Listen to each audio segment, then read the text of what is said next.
I might just switch this over. Nah.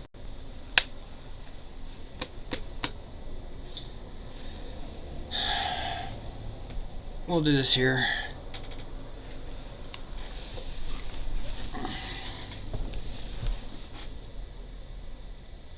I'm going to read it from my tablet. This is the Song Celestial, or Bhagavad-Gita, from the Mahabharata, being a discourse between Arjuna, Prince of India, and the Supreme Being under the form of a Krishna, translated from the Sanskrit text by Sir Edwin Arnold, M.A., KCIE, CSI, New York, Truslove, Hansen, and Comba Ltd., 67 Fifth Avenue, 1900. This is on the Project Gutenberg website. It's when books go to a public domain. I'm not making any money off this, except somebody could say, "Hey, your cloud is money." Well, I've looked through the terms of thing on the Twitch licensing, and boy, oh boy, all the independent third parties. So how many third parties? It's a lot. So anyway, this is just a video diary for myself. That's how I look at it. It's for my friends and followers, like bedtime stories. It's almost like being MWR or USO and overseas, and seeing guys go into a little booth to read stories to their kids back home, because, well, I'm not gonna read the introduction.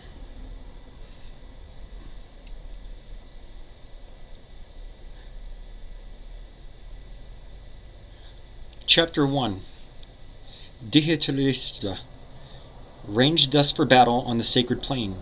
On Kurukshetra say, Sanjaya, say, what wrought my people in the Pandavas? Sanjaya. And when I say the single name, that's like when I say a single word, I know it doesn't sound like a name, but the first one was somebody named, they don't appear much, but this is part of a larger epic. So let me say again. Starts out with a narrator and another person. Dhritarashtra,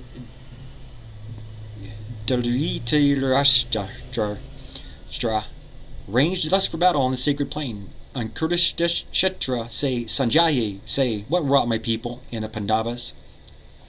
Sanjaya, when he beheld the host of Pandavas, Raja Duryodhana to Drona drew, and spake these words, Ah, Guru, see this line? How vast it is of Pandu fighting men, embattled by the son of Drupada, thy scholar in the war, therein stand ranked, chiefs like Arjuna, like to Bhima chiefs, bender of bows, Virata Yuyidhan, Drupada eminent upon his car, Drishtekek Chekitan, Kasi's stout lord, Purigit Tuntibujo, and Savya, with Udamanya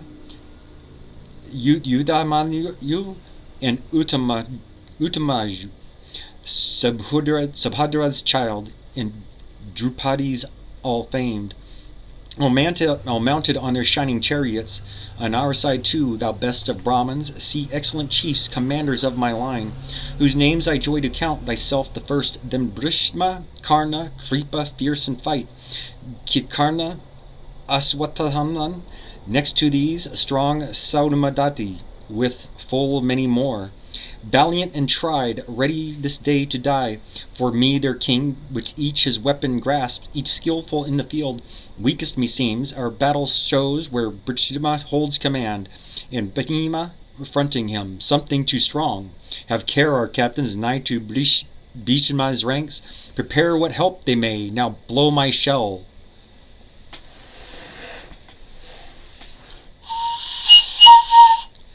Then at the signal of the aged king, with blare to wake the blood, rolling round like a lion's roar, the trumpeter blew the great conch, and at the noise of it, trumpets and drums, cymbals and gongs and horns. burst into sudden clamor, as the blast of loosened tempest such the tumult seemed.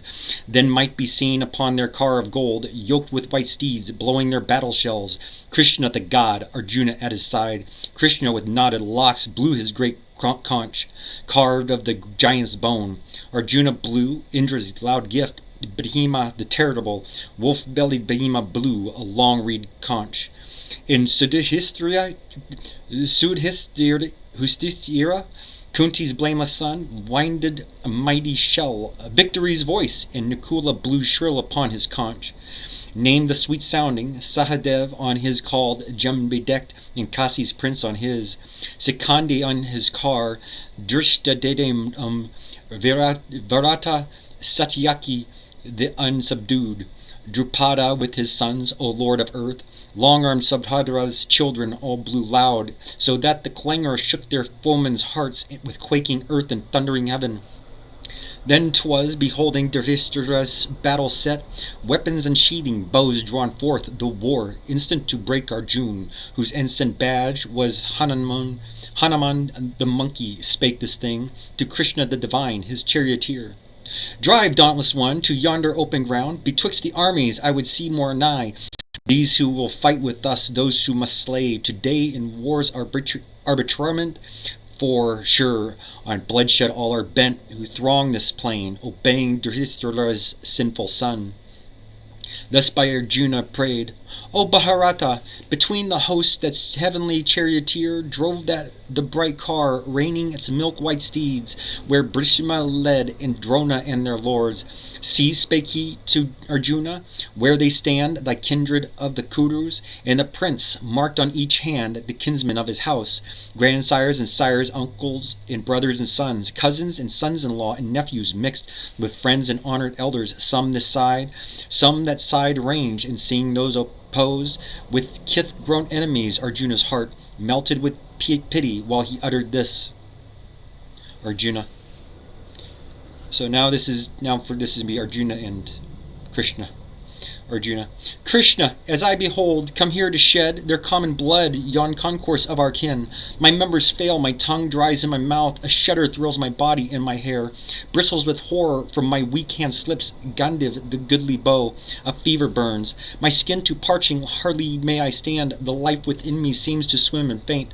Nothing do I foresee save woe and wail. It is not good, O Keshav, not of good can spring from mutual slaughter.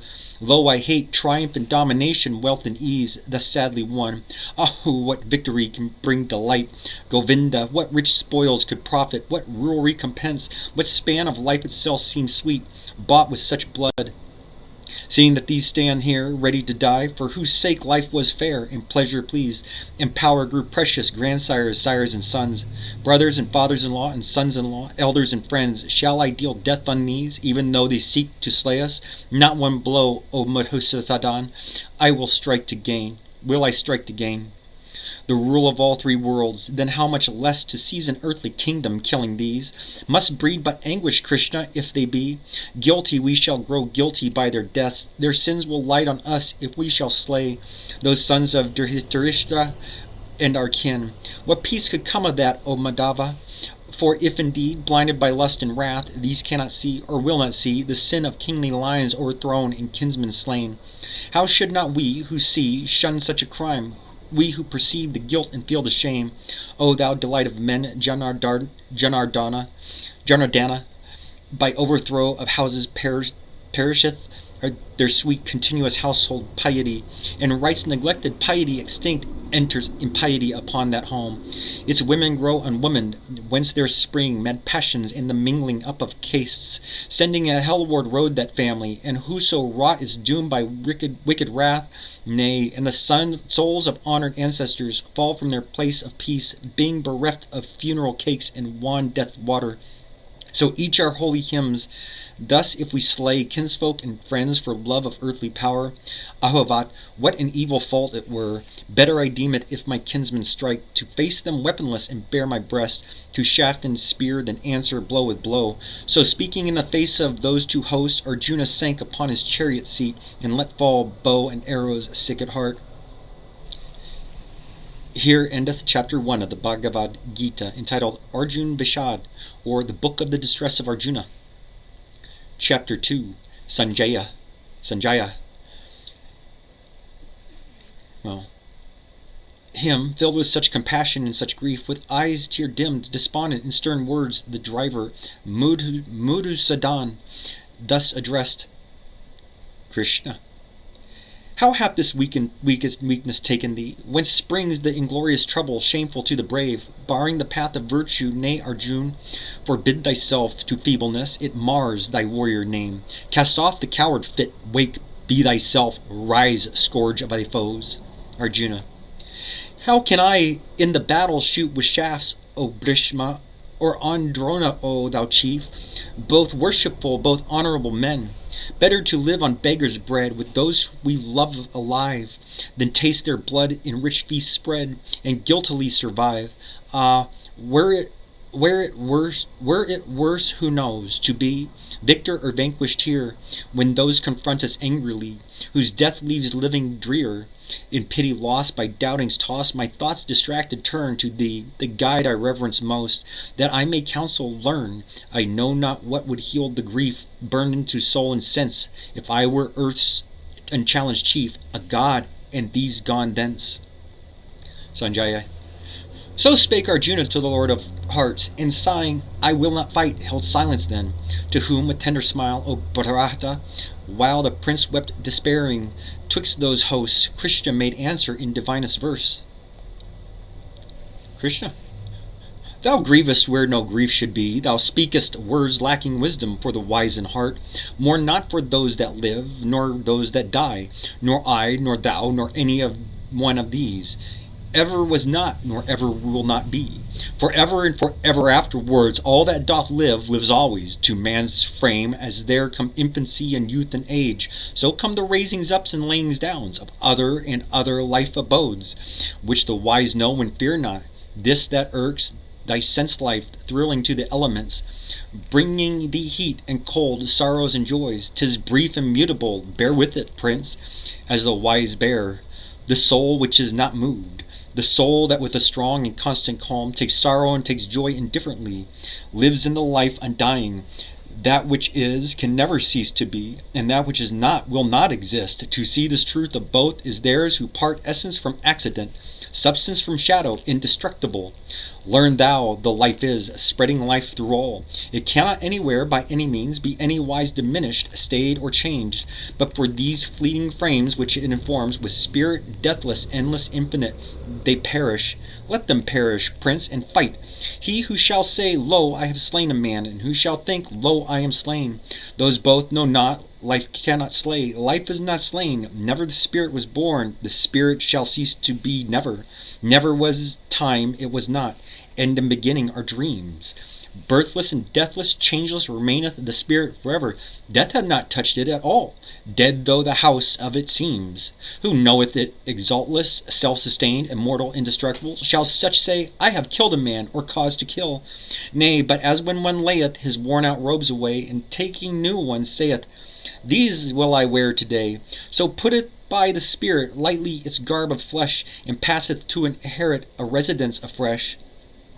I say to thee, weapons reach not the life, flame burns it not, waters cannot o'erwhelm, nor dry winds wither it. Impenetrable, unentered, unassailed, unharmed, untouched, immortal, all arriving, stable, sure, invisible, ineffable by word, and thought encompassed, ever all itself. Thus is the soul declared. Thou wilt thou then, knowing it so, grieve when thou shouldest not grieve? How if thou hearest that man new dead is, like the man new born, still living man, one same existent spirit, wilt thou weep? The end of birth is death, the end of death is birth. This is ordained. And mournest thou, chief of the stalwart arm, for what befalls which could not otherwise befall? The birth of living things comes unperceived, the death comes unperceived. Between them beings perceive. What is there sorrowful herein, dear prince? Wonderful, wistful to contemplate, difficult, doubtful to speak upon, strange and great for tongue to relate, mystical hearing for every one. Nor wotteth man this, what a marvel it is, when seeing and saying and hearing are done. This life within all living things, my prince, hides beyond harm. Scorn thou to suffer, then for what which cannot suffer do thy part. Be mindful of thy name, and tremble not. Not better can betide a martial soul than lawful war. Happy the warrior to whom comes joy of battle, comes as now, glorious and fair, unsought, opening for him a gateway unto heaven. But if thou shunnest this honorable field, a kshatriya, if knowing thy duty and thy task thou biddest duty and task go by, what shall be sin? And those to come shall speak thee infamy from age to age, but infamy is worse for men of noble blood to bear than death. The chiefs upon their battle chariots will deem 'twas fear that drove thee from the fray. Of those who held thee mighty souled to scorn, thou must abide, while all thine enemies will scatter bitter speech of thee to mock the valor which thou hadst. What fate could fall more grievously than this? Either being killed, thou wilt win Swarga's safety, or alive, and victor thou wilt reign an earthly king. Therefore arise, thou son of Kunti, brace thine arm for conflict, nerve thy heart to meet, as things alike to thee, pleasure or pain, profit or ruin, victory or defeat. So minded, gird thee to the fight, for so thou shalt not sin. Thus far I speak to thee, as from Sankhya, unspiritually. Hear now the deeper teachings of the Yog, which holding understanding thou shalt burst thy karma banda, the bondage of wrought deeds. Here shall no end be hindered, no hope marred, no loss be feared. Faith, yea, a little faith, shall save thee from the anguish of thy dread. Here glory of the Kudus shines, one steadfast rule, while shifting souls have laws, many and hard, spacious but wrongful deem. The speech of those ill-taught ones who extol the letter of their Vedas, saying, this is all we have or need, being weak at heart with wants, seekers of heaven, which comes, they say, as fruit of good deeds done, promising men much profit in new births for works of faith, in various rites abounding, following whereon large merit shall accrue towards wealth and power, albeit who wealth and power do most desire, least fixity of soul have such, least hold on heavenly meditation. Much these teach from beds concerning the three qualities. But thou be free of the three qualities, free of the pairs of opposites, and free from that sad righteousness which calculates. Self-ruled Arjuna, simple, satisfied, look like as when a tank pours water forth to suit all needs, so do these Brahmins draw texts for all wants from tank of holy writ. But thou want not, ask not, find full reward of doing right in right. Let right deeds be thy motive, not the fruit which comes from them, and live in action, labor, make thine acts thy piety, casting all self aside, contemplating, contemning gain and merit, equable, in good or evil equability, is yoga, is piety. Yet the right act is less, far less than the right thinking mind. Seek refuge in thy soul, have there thy heaven. Scorn them that follow virtue for her gifts. The mind of pure devotion, even here, casts equally aside good deeds and bad, passing above them unto pure devotion. Devote thyself with perfect meditation. Comes perfect at, and the right-hearted rise, more certainly because they seek no gain, forth from the bands of bodies, step by step, to highest seats of bliss. When thy firm soul has shaken off those tangled oracles which ignorantly guide, then shall it soar to high neglect of what's denied or said, this way or that way in doctrinal writ, troubled no longer by the priestly lore. Safe shall it live, and sure, steadfastly bent on meditation. This is Yog and peace. Arjuna. What is his mark who hath that steadfast heart, confirmed in holy meditation? How know we his speech, Kesava? Sits he, moves he like other men? Krishna. When one, O Prince's son, abandoning desires which shake the mind, finds in his soul full comfort for his soul, he hath attained the Yog. That man is such, in sorrows not dejected, and in joys not overjoyed, dwelling outside the stress of passion, fear, and anger, fixed in calms of lofty contemplation. Such an one is Muni, is the sage, the true recluse. He who to none and nowhere overbound, by ties of flesh takes evil things and good, neither desponding nor exalting, such bears wisdom's plainest mark. He who shall draw, as the wise tortoise draws its 4 feet safe, under its shell his 5 frail senses back, under the spirit's buckler from the world, which else assails them, Such an one, my prince, hath wisdom's mark, things that solicit sense. Hold off from the self-governed, nay, it comes. The appetites of him who lives beyond depart, arouse no more. Yet may it chance, O son of Kunti, that a governed mind shall come time feel the sense-storm sweep, and wrest strong self-control by the roots. Let him regain his kingdom. Let him conquer this and sit on me intent. That man alone is wise, who keeps the mastery of himself. If one ponders on objects of the sense, there springs attraction. From attraction grows desire.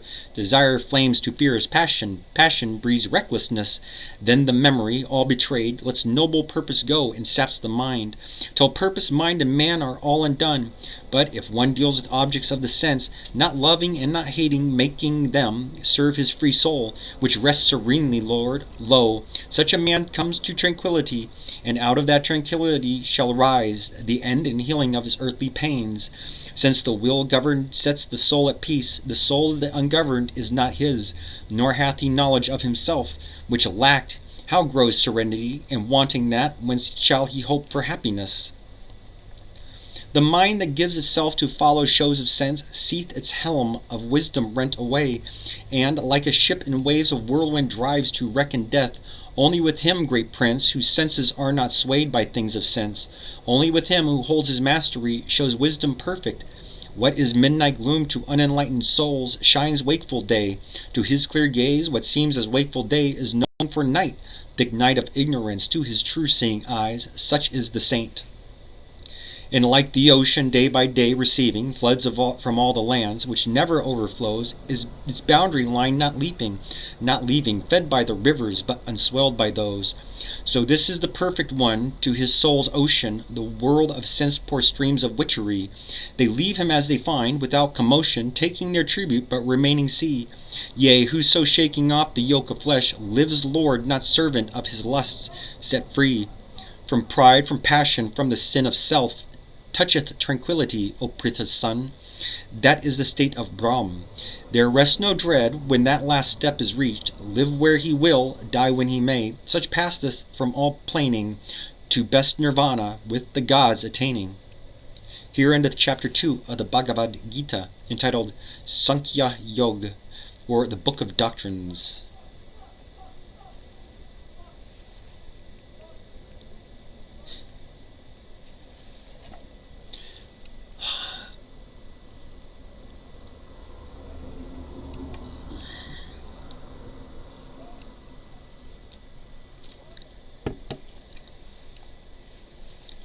Chapter 3, Arjuna. Thou whom all mortals praise, Janardana, if meditation be a nobler thing than action, wherefore then great Kesava, dost thou impel me to this dreadful fight? Now I am by thy doubtful speech disturbed. Tell me one thing, and tell me certainly, by what road shall I find the better end? Krishna. I told thee, blameless Lord, there be two paths shown to this world, two schools of wisdom. First, the Sankhyas, which doth save in way of works, prescribed by reason. Next, the Yoga, which bids attain by meditation, spiritually. Yet these are one, no man shall escape from act by shunning action, nay, and none shall come by mere renouncements unto perfectness. Nay, and no jot of time at any time rests any actionless by his nature's law, compels him even unwillingly into act. For thought is act and fancy. He who sits suppressing all the instruments of flesh, yet in his idle heart thinking on them, plays the inept and guilty hypocrite. But he who with strong body serving mind gives up his mortal powers to worthy work, not seeking gain, Arjuna, such an one is honorable. Do thine allotted task. Work is more excellent than idleness. The body's life proceeds not, lacking work. There is a task of holiness to do, unlike world-binding toil, which bindeth not the faithful soul. Such earthly duty do, free from desire, and thou shalt well perform thy heavenly purpose, spake Prajapati. In the beginning, when all men were made, and with mankind, the sacrifice Do this, work, sacrifice, increase, and multiply. With sacrifice, this shall be Kamaduk, your cow of plenty, giving back her milk of all abundance. Worship the gods thereby, the gods shall yield thee grace. Those meats ye crave, the gods will grant to labor. When it pays, tithes in the altar flame. But if one eats fruits of the earth, rendering to kindly heaven no gift of toil, that thief steals from this world. Who eat of food after their sacrifice are quit of fault, but they that spread on a feast for all for themselves eat sin and drink of sin. By food the living live. By food the living live. Food comes of rain, and rain comes by the pious sacrifice, and sacrifice is paid with tithes of toil. This action is of Brahma, who is one, and the only, all-pervading, at all times present in sacrifice. He that abstains to help the rolling wheels of this great world, glutting his idle sense, lives a lost life, shameful and vain, existing for himself, self-concentrated, serving self alone. No part hath he in aught, nothing achieved, not wrought or unwrought toucheth him. No hope of help, for all his living things of earth depends from him. Therefore thy task prescribed with spirit unattached gladly perform, since in performance of plain duty man mounts to his highest bliss. By works alone Janak and ancient saints reached blessedness. Moreover, for the upholding of thy kind, action thou shouldst embrace. What the wise choose, the unwise people take. What best men do, the multitude will follow. Look on me, thou son of Pritha. In the three wide worlds I am not bound to any toil. No height awaits to scale, no gift remains to gain. Yet I act here, and if I acted not, earnest and watchful, those who look to me for guidance, sinking back to sloth again.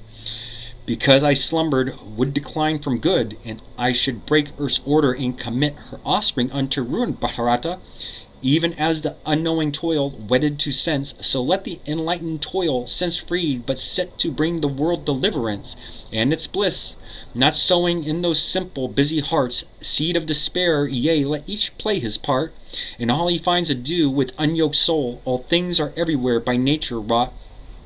In that interaction of the qualities, the fool cheated by self thinks, this I did, and that I wrought. But ah, thou strong-armed prince, a better lessoned mind, knowing the play of visible things within the world of sense, and how the qualities must qualify, standeth aloof even from his acts. The untaught live mixed with them, knowing not nature's way, of highest aims unwitting, slow and dull. Those make thou not to stumble, having the light, but all thy dues discharging for my sake, with meditation centered inwardly, seeking no profit, satisfied, serene, heedless of issue. Fight. They who shall keep my ordinance thus, the wise and willing hearts, have acquittance from all issue of their acts. But those who disregard my ordinance, thinking they know not, and fall to loss, confused and foolish. Sooth the instructed one doth of his kind, following what fits him most, and lower creatures of their kind. In vain contending against the law, needs must it be, the objects of the sense will stir the sense to like and dislike, yet the enlightened man yields not to these, knowing them enemies. Finally, this is better, that one do his own task as he may, even though he fail, then takes tasks not his own, though they seem good. To die performing duty is no ill, but who seeks other roads shall wander still. Arjuna. Yet tell me, teacher, by what force doth man go to his ill, unwilling, as if one pushed him that evil path? Krishna. Kama it is, passion it is, born of darknesses, which pusheth him. Mighty of appetite, sinful and strong is this man's enemy. As smoke blots the white fire, as clinging rust mars the bright mirror, as the womb surrounds the babe unborn, so is the world of things, foiled, soiled, and closed in this desire of flesh. The wise fall, caught in it. The unresting foe, it is of wisdom, wearing countless forms, fair but deceitful, subtle as a flame. Sense, mind, and reason, these, O Kunti's son, are booty for it in its play with these. It maddens man, beguiling, blinding him. Therefore, thou noblest child of Bharata, govern thy heart, constrain the entangled sense, resist the false, soft sinfulness which saps knowledge and judgment. Yea, the world is strong, but what discerns it stronger in the mind, strongest and nigh o'er all the ruling soul? Wherefore, perceiving him who reigns supreme, put forth full soul, Put full force of soul in thy own soul. Fight, vanquish foes and doubts, dear hero. Slay what haunts thee in fond shapes and would betray. Here endeth chapter 3 of the Bhagavad-Gita, entitled Karma Yoga, the book Karma Yoga, or the book of virtue and work.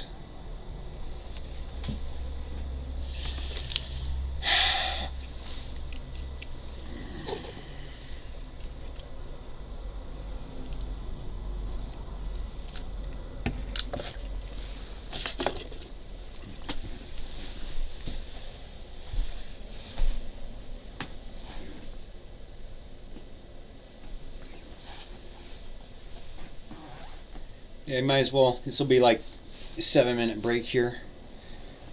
So if you're watching this on a replay, go ahead and fast forward.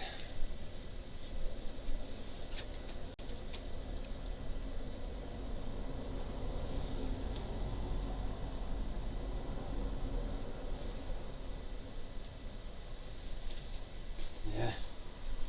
Put my phone next to my room keys.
Chapter 4. Krishna. This deathless yoga, this deep union, I taught Vivaswata, the Lord of Light. This Vivaswata to Manu gave it, he to Ikshwaku. So passed it down the line of all my royal rishis. Then with years the truth grew dim and perished, noble prince. Not once again to thee it is declared, this ancient lore, this mystery supreme, seeing I find thee votary and friend.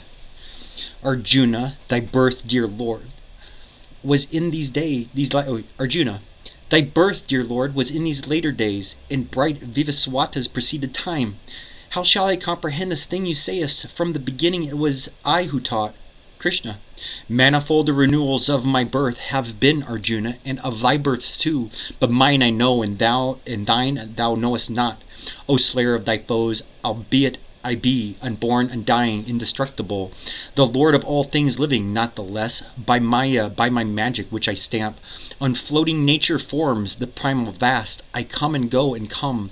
When righteousness declines, O Bharata, when wickedness is strong, I rise from age to age and take visible shape and move a man with men, securing the good, thrusting the evil back, and setting virtue on her seat again, who knows the truth, touching my births on earth in my divine work, when he quits the flesh, puts on his load no more, falls no more down to earthly birth. To me he comes, dear prince. There may be who come from fear set free, from anger, from desire, keeping their hearts fixed upon me, my faithful friend.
Ah, my faithful. I misread a word. I was doing that thing. It's not friend. Fixed upon me, my faithful, purified, my sacred flame of knowledge, such as these, mixed with my being, whoso worship me, them I exalt, but all men everywhere shall fall into my path, albeit those souls which seek reward for works make sacrifice. Now to lower gods I say to thee, here have they their reward, but I am he, made the four castes, and portioned them a place after their qualities and gifts. Yea, I created the reposeful, that live. Immortality made all those mortal births, for works soil not my essence, being works wrought uninvolved. Who knows me acting thus? Unchained by action, action binds not him. And so perceiving all those saints of old worked seeking for deliverance, work thou, as in the days gone by thy fathers did. Thou sayest perplexed, it hath been asked before by singers and by sages, what is act and what is inaction? I will teach thee this, and knowing thou shalt learn which work doth save. Needs must one rightly meditate those three, doing, not doing, and undoing. Here thorny and dark the path is, he who sees how action may be rest action, he is wisest mid his kind.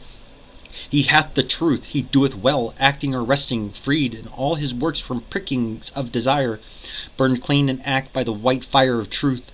The wise call that man wise, and such an one, renouncing fruit of deeds, always content, always self-satisfying, if he works, doth nothing that shall stain his separate soul, which, quit of fear and hope, subduing self, rejecting outward impulse, yielding up to body's need, nothing save body dwells, sinless amid all sin with equal calm, taking what may befall, by grief unmoved by joy unenvyingly, The same in good and evil fortune, no wise bound by bond of deeds, nay, but of such an one, whose crave is gone, whose soul is liberate, whose heart is set on truth, of such an one, what work he does is work of sacrifice, which passeth purely into ash and smoke, consumed upon the altar, all's then God.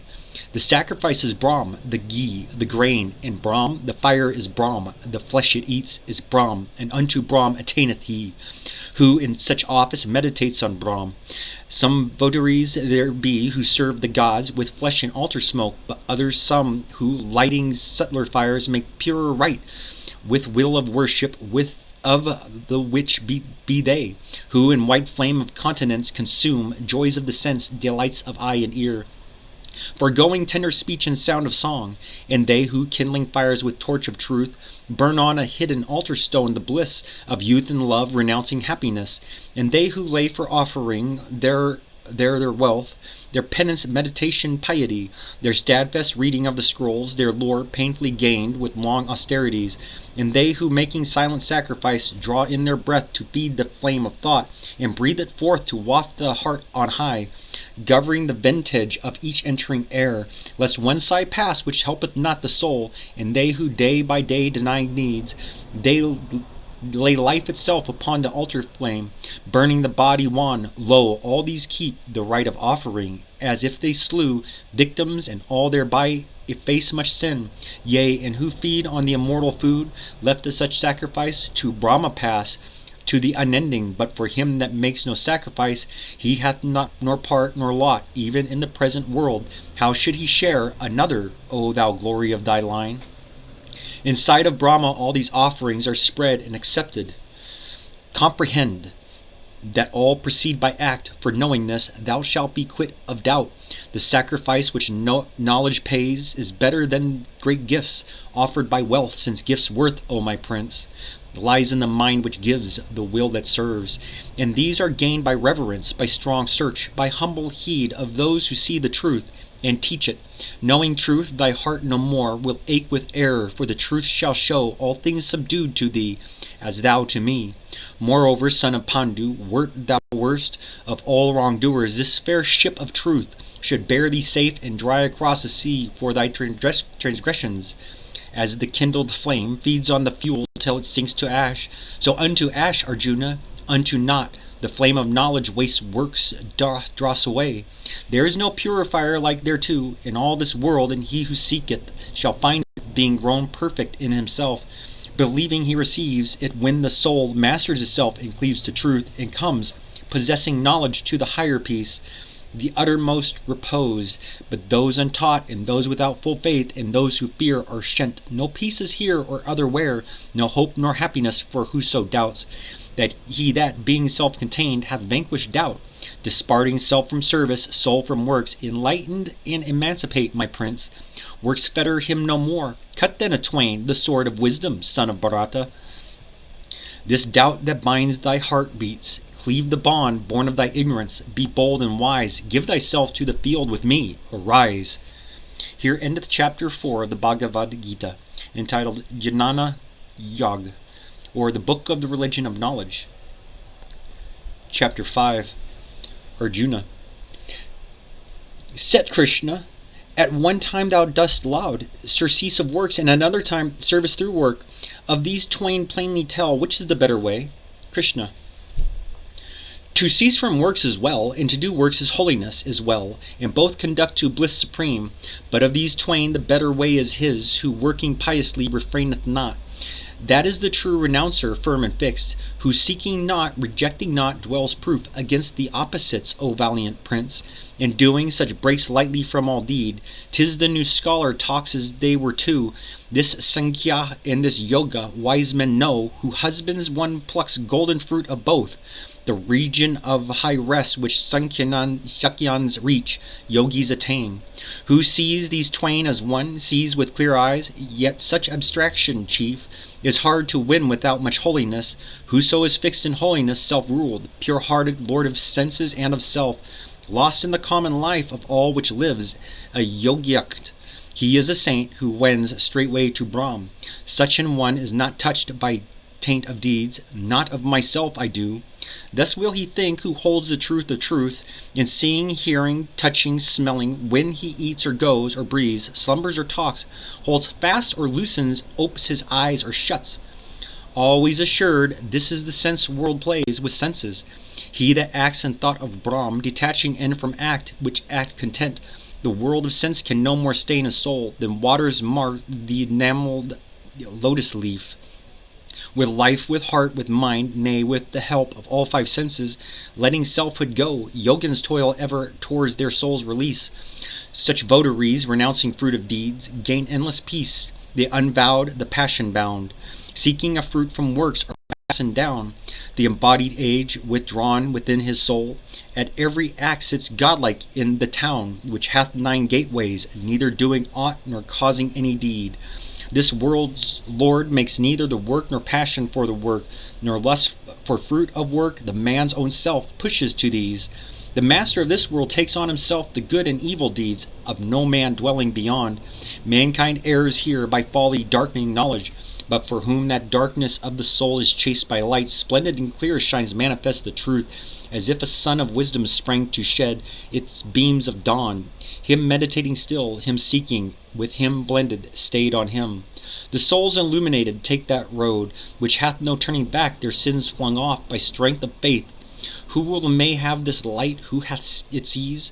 To him who wisely sees the Brahman and with his scrolls and sanctities, the cow, the elephant, the unclean dog, the outcast gorging dog's meat are all one. The world is overcome, even here, by such as fix their faith on unity. The sinless Brahma dwells in unity, and they in Brahma. Be not over glad, attaining joy, be not over sad, encountering grief, but stayed on Brahma still. Constant, let each abide. The sage whose soul holds off from outer contacts in himself finds bliss to Brahma joined by piety. His spirit tastes eternal peace. The joys springing from sense life are but quickening wombs, which breed sure griefs. Those joys begin and end. The wise mind takes no pleasure, Kunti's son, in such as those. But if a man shall learn, even while he lives and bears his body's chain, to master lust and anger, he is blessed. He is the yukta. He hath happiness, contentment, light within. His life is merged in Brahma's life. He doth nirvana touch. Thus go the rishis unto rest, who dwell with sins effaced, with doubts at end, with hearts governed and calm. Glad in all good they live, nigh to the peace of God. And to all those live, who pass their days exempt from greed and wrath, subduing self and senses, knowing the soul. The saint who shuts outside his placid soul all touch of sense, letting no contact through, whose quiet eyes gaze straight from fixed brows, whose outward breath and inward breath are drawn, equal and slow, through nostrils still enclosed. That one, with organs, heart, and mind constrained, bent on deliverance, having put away passion and fear and rage, hath even now obtained deliverance, ever and ever freed. Yea, for he knows me, who am he that heeds the sacrifice and worship God revealed, and he who heeds not, being Lord of worlds, lover of all that lives, God and revealed, wherein who shall find surety and shield. Here ends chapter 5 of the Bhagavad-Gita, entitled Karma Sannyasayog, or the Book of Religion by Renouncing Fruit of Works. Chapter 6. Krishna. Therefore, who doeth work rightful to do, not seeking gain from work, that man, O prince, is sannyasi and yogi, both in one, and he is neither who lights not the flame or sacrifice, nor setteth hand to task. Regard as true renouncer him that makes worship by work, for who renounceth not, works not as yogin. So is that well said, by works the votary doth rise to faith, and saintship is the ceasing from all works. Because the perfect yogin acts, but acts unmoved by passions and unbound by deeds, setting result aside. Let each man raise the self by soul, not trample down his self, since soul that is self's friend may grow self's foe. Soul is self's friend when self doth rule o'er self, but self turns enemy if soul owns self, hates self as not itself.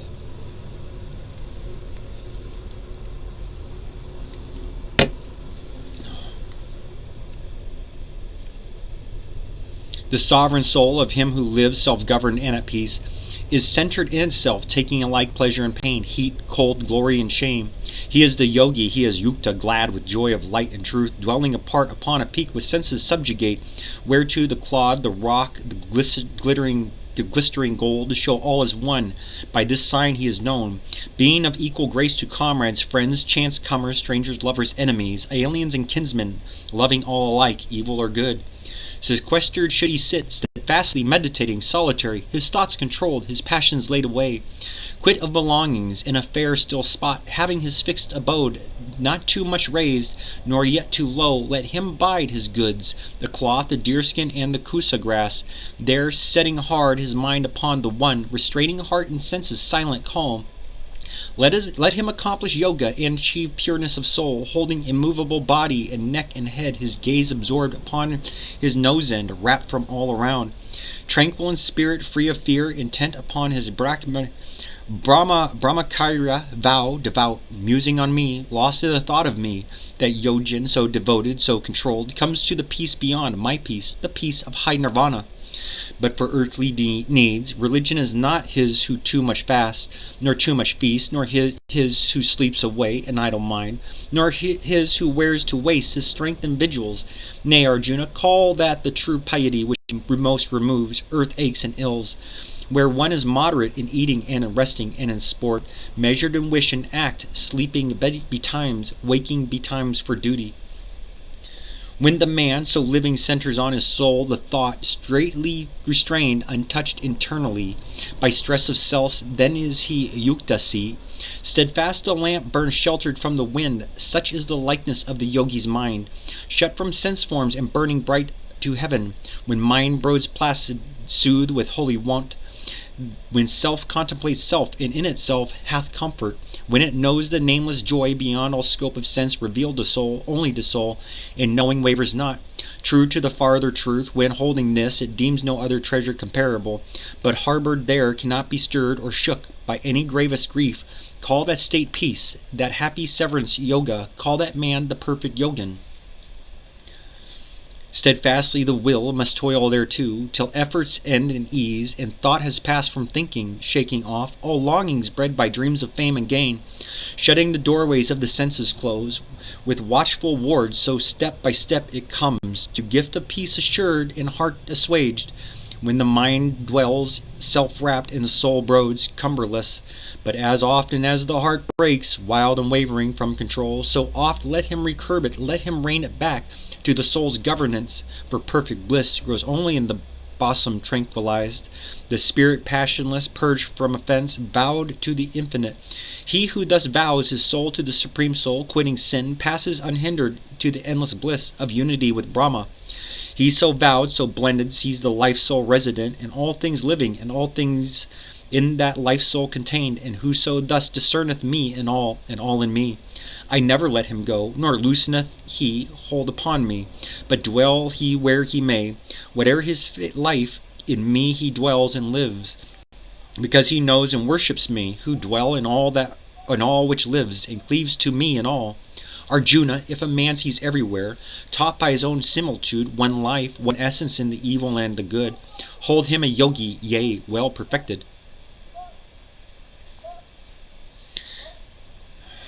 Is that Osho? Osho? What's the most beautiful word? It is book. Fuck this, fuck that. It's an adjective and not a verb. Arjuna. In what road goeth he who, having faith, fails Krishna, in this striving, falling back from holiness, missing the perfect rule? Is he not lost, straying from Brahma's light, like the vain cloud which floats twixt earth and heaven, when lightning splits it and it vanisheth?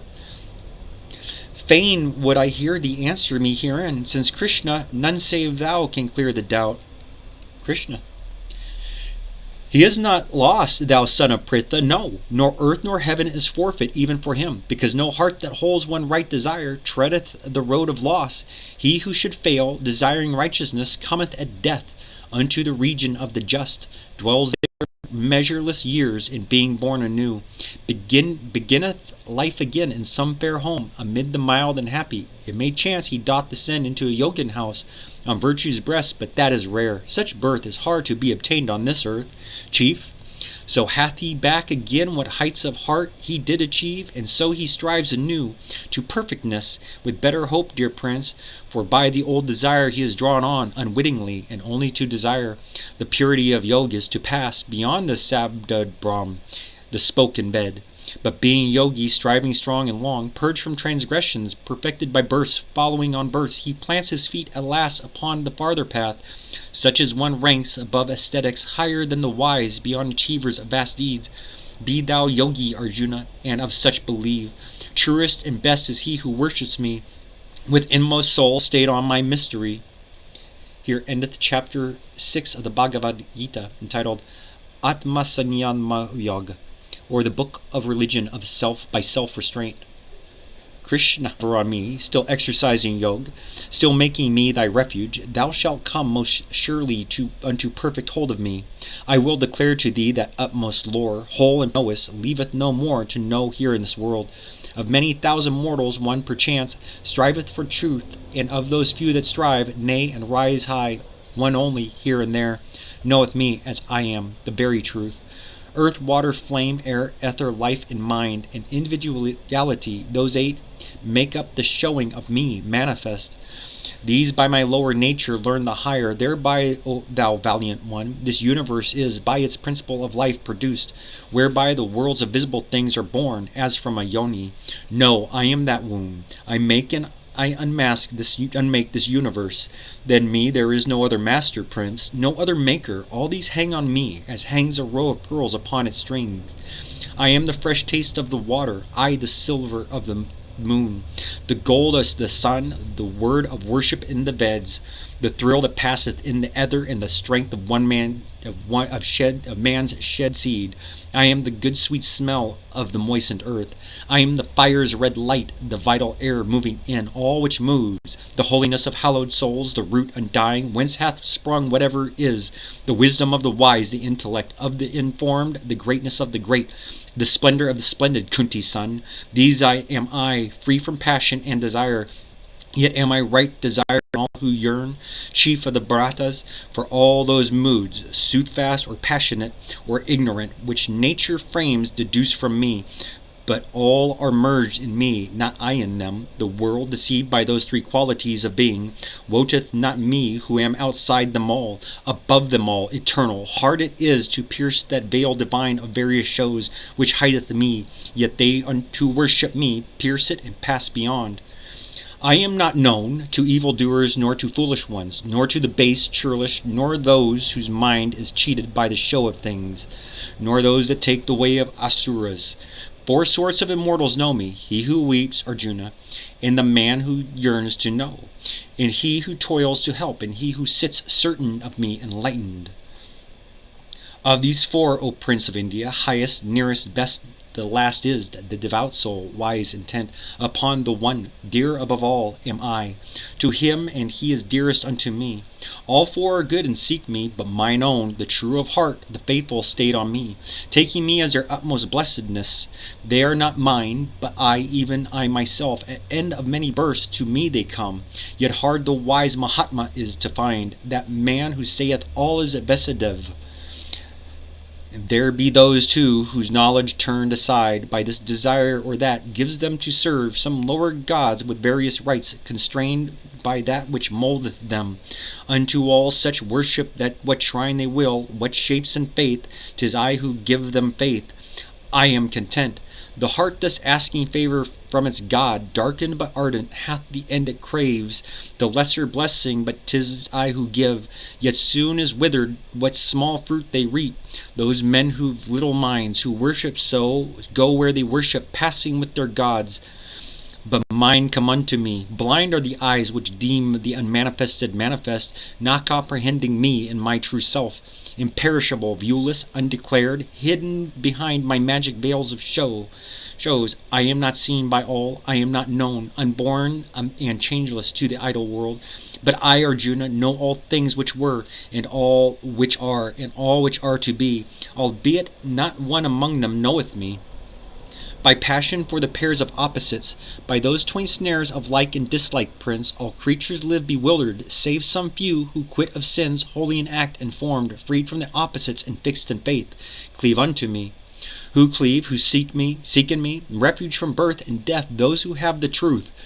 Those know me, Brahma, know me, soul of souls, the Adhyatman, know karma, my work, know I am Adibhuta, Lord of life, and Adhideva, Lord of all the gods, and Adiyajna, Lord of sacrifice. Worship me well with hearts of love and faith, and find and hold me in the hour of death. Here endeth chapter 7 of the Bhagavad-Gita, entitled Vichnanyog, or the Book of Religion by Discernment. Chapter 8. Arjuna. Who is that Brahma? What that soul of souls, the Atyatman? What thou best of all, thy work, the karma? Tell me what it is thou namest Adibhuta. What again means Adideva? Yea, and how it comes thou canst be Adijana in thy flesh, slayer of Madhu. Further, make me know how good men find thee in the hour of death. Krishna. I, Brahma, am the one eternal God, and Atyatman is my being's name, the soul of souls. What goeth forth from me, causing all life to live, is karma called, and manifested in divided forms. I am the Adibhuta, Lord of lives, and Adideva, Lord of all the gods, because I am Purusha, who begets, and Adiyajna, Lord of sacrifice. I, speaking with thee in this body here, am thou embodied one, for all the shrines flame unto me, and at the hour of death he hath meditated me alone, and putting off his flesh comes forth to me, enters into my being. Doubt thou not, but if he meditated otherwise, at hour of death and putting off the flesh, he goes to what he looked for, Kunti's son, because the soul is fashioned to its like. Have me then in thy heart always, and fight. Thou too, when heart and mind are fixed on me, shalt surely come to me. All come who cleave with never wavering will of firmest faith, owning none other gods, all come to me, the uttermost Purusha, holiest.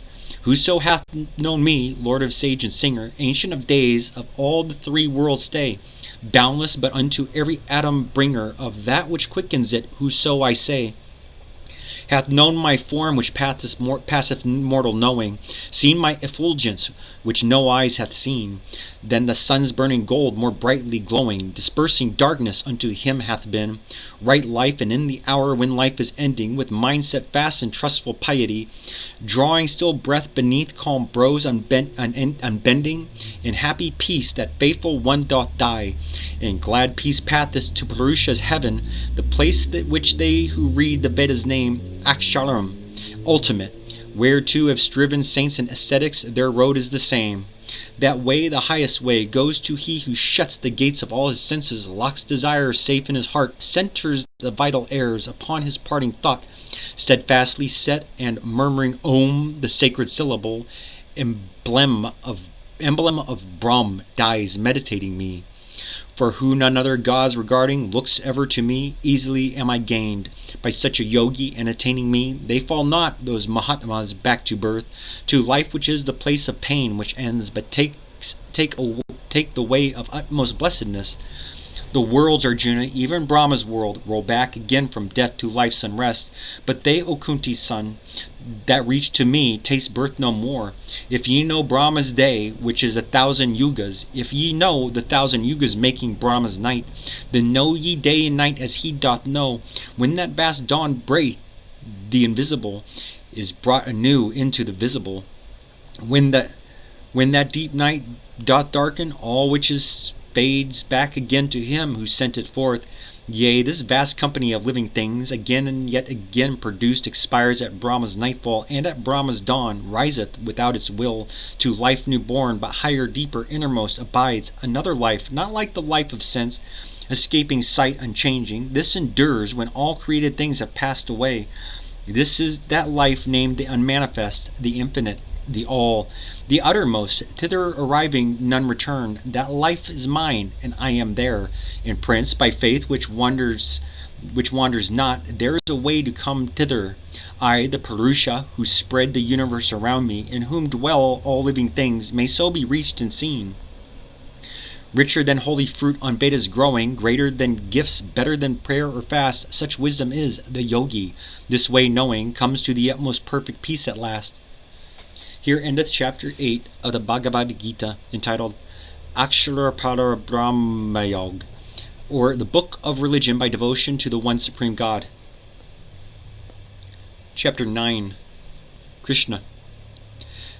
Now will I open unto thee, whose heart rejects not that last lore, deepest concealed, that farthest secret of my heavens and earths, which but to know shall set thee free from ills, a royal lore, a kingly mystery, yea, for the soul such light as purgeth it, for every sin a light of holiness, with inmost splendor shining, plain to see, easy to walk, but inexhaustible. They that receive not this, failing in faith, to grasp the greater wisdom, reach not me, destroyer of thy foes. They sink anew into the realm of flesh, where all things change. By me the whole vast universe of things is spread abroad, by me the unmanifest. In me are all existences contained, not I in them.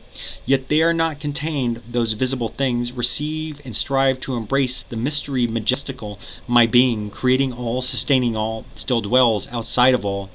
See, as the shoreless airs move in the measureless space, but are not space, and space were space without the moving airs, so all things are in me, but are not I.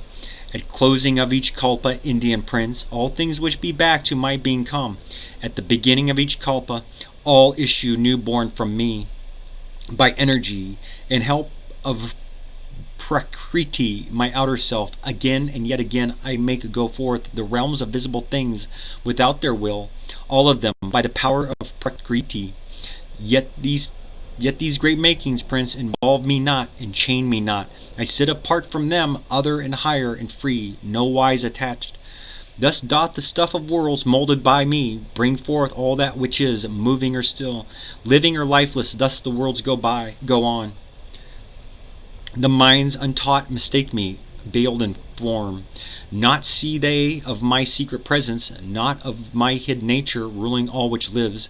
Vain hopes pursuing, vain deeds doing, fed on vainest knowledge, senselessly they seek an evil way, the way of brutes and fiends. But my Mahatmas, those of noble soul, who tread the path celestial, worship me, with hearts unwandering, knowing me the source, the eternal source of life unendingly. They glorify me, seek me, keep their vows of reverence and love, with changeless faith adoring me, yea, and those too adore, who, offering sacrifice of wakened hearts, have sense of one pervading spirit stress, one force in every place, though manifold. I am the sacrifice, I am the prayer, I am the funeral cake set for the dead, I am the healing herb, I am the ghee, the mantra and the flame, and that which burns. I am, of all this boundless universe, the father, mother, ancestor, guard, the end of learning, that which purifies in lustral water. I am Om, I am Rigveda, Samaveda, Yajurveda, the way Veda, Yajurveda, the way, the fosterer, the Lord, the judge, the witness, the abode, the refuge house, the friend, the fountain, and the sea of life, which sends and swallows up treasure of worlds in treasure chamber, seed and seed sower, whence endless harvest spring, sun's heat is mine, heaven's rain is mine to grant or to withhold. Death am I, and immortal life I am. Arjuna, SAT and ASAT, visible life and life invisible. Yea, those who learn the threefold Veds, who drink the Soma wine, purge sins, pay sacrifice, from me they earn passage to Swarga, where the meat's divine. Of great gods feed them in high Indra's heaven, yet they, when that prodigious joy is o'er, paradise spent and wage for merits given, come to the world of death and change once more. They had their recompense, they stored their treasure, following the threefold scripture and its writ. Who seeketh such gaineth the fleeting pleasure of joy which comes and goes, I grant them it. But to those blessed ones who worship me, turning not otherwise, with minds set fast, I bring assurance of full bliss beyond. Nay, and of hearts which follow other gods, in simple faith their prayers arise to me, O Kunti's son, though they pray wrongfully, for I am the receiver and the Lord of every sacrifice, which these know not rightfully, so they fall to earth again. Who follow gods go to their gods, who vow their souls to Pitris go to Pitris, minds to evil Butts, given o'er sink to the Butts. And whoso loveth me cometh to me. Whoso shall offer me in faith and love a leaf, a flower, a fruit, water poured forth, that offering I accept, lovingly made with pious will. Whatever thou doest, Prince, eating or sacrificing, giving gifts, praying or fasting, let it all be done for me as mine. So shalt thou free thyself from karma bandha, the chain which holdeth men. To good and evil issues so shalt come, safe unto me, when thou art quit of flesh, by faith and abdication joined to me. I am alike for all, I know not hate, I know not favor, what is made is mine. But them that worship me with love I love, they are in me, and I in them. Nay, Prince, if one evil life turn his thought straightly to me, count him amidst the good. He hath the highway chosen, he shall grow righteous. Ere long he shall attain that peace which changes not. Thou Prince of India, be certain none can perish, trusting me. O Pritha's son, whoso will turn to me, though they be born from the very womb of sin, woman or man, sprung of the Vaishya caste, or lowly disregarded Sudra, all plant foot upon the highest path. How then the holy Brahmins and my royal saints? Ah, ye who into this ill will are come, fleeting and false, set your faith fast on me. Fix heart and thought on me, adore me, bring offerings to me, make me prostrations, make me your supremest joy, and undivided unto my rest your spirit shall be guided. Here ends chapter 9 of the Bhagavad-Gita, entitled Rajavidya Rajagoyo, or the Book of Religion by the Kingly Knowledge and the Kingly Mystery. Chapter 10. Krishna. Hear farther yet, thou long-armed Lord, these latest words I say, uttered to bring thee bliss and peace, who lovest me alway. Not the great company of gods nor kingly rishis know my nature, who have made the gods and rishis long ago. He only knoweth, only he is free of sin, and wise, who seeth me, Lord of the worlds, with faith enlightened eyes. Unborn, undying, unbegun, whatever natures be to mortal men distributed, those natures spring from me. Intellect, skill, enlightenment, endurance, self-control, truthfulness, equability, and grief or joy of soul, and birth and death, and fearfulness and fearlessness, and shame, and honor and sweet harmlessness, and peace which is the same, whatever befalls, and mirth and tears and piety and thrift, and wish to give and will to help, all cometh of my gift. The 7 chief saints, the elders 4, the lordly manus set, sharing my work to rule the worlds, these 2 I did beget, and rishis, petris, manus, all by one thought of mind. Thence did arise to fill this world the races of mankind. Wherefore, who comprehends my reign of mystic majesty, that truth of truths is thenceforth linked in faultless faith to me. Yea, knowing me the source of all, by me all creatures wrought, the wise in spirit cleave to me, into my being brought, hearts fixed on me, breaths breathed to me, praising me each to each. So have they happiness and peace with pious thought and speech, and unto these, thus serving well, thus loving ceaselessly, I give my mind a perfect mood, whereby they draw to me, and all for love of them within their darkened souls I dwell, and with bright rays of wisdom's lamp their ignorance dispel. Arjuna. Yes, thou art Parabrahm, the high abode, the great purification. Thou art God eternal, all creating holy first, without beginning, Lord of lords and gods, declared by all the saints, by Narada, Vyasa, Asita, and Devalas, and hear thyself declaring unto me, what thou hast said now I know to be truth, O Kesava, that neither gods nor men nor demons comprehend thy mystery made manifest. Divinest thou thyself alone dost know, Maker supreme, Master of all the living, Lord of gods, King of the universe, to thee alone belonging to tell the heavenly excellence of those perfections wherewith thou dost fill these worlds of thine, pervading, eminent. How shall I learn, supremest mystery, to know thee, though I muse continually? Under what form of thine unnumbered forms thou mayest be grasped? Ah, yet again recount, clear and complete, thy great appearances, the secrets of thy majesty and might. Thou high delight of men, never enough can my ears drink the amrit of such words. Krishna. Hanta, so be it, Kudu Prince. I will thee unfold some portions of my majesty, whose powers are manifold, for I am the spirit seated deep in every creature's heart. From me they come, by me they live, at my word they depart. Vishnu of the Ityas I am, those lords of light, Mirichi of the Maruts, and the kings of storm and blight. By day I gleam, the golden sun of burning cloudless noon. By night amid the asterisms I glide, the dappled moon. Of Vedas I am Samafed, of gods and Indra's heaven, Vasava, in the faculties to living beings given, the mind which apprehends and thinks, of Rudra Sankara, of Yakshas and Rakshasas, Vitesh and Pavaka, of Vasus and of mountain peaks Meru. Virhaspati know me, mid planetary powers, mid warriors heavenly, Skanda.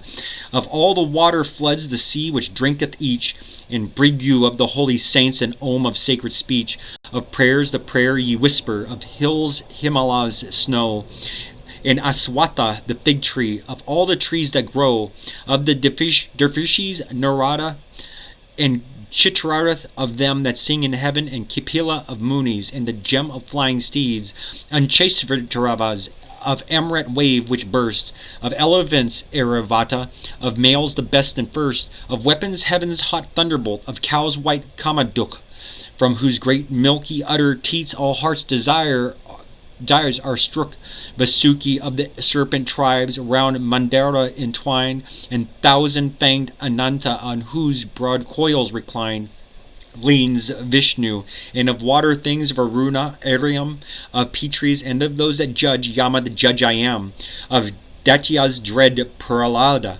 of what meets day and years times self I am, of woodland beasts, buffaloes, deers, and bears, the lordly painted tiger, of birds the vast Garud, the whirlwind mid the winds, mid chiefs Rama with blood imbrued, maker mid fishes of the sea, and Ganges mid the streams, yea, first and last center of all which is or seems, I am Arjuna, wisdom supreme of what is wise, words on the uttering lips I am, and eyesight of the eyes,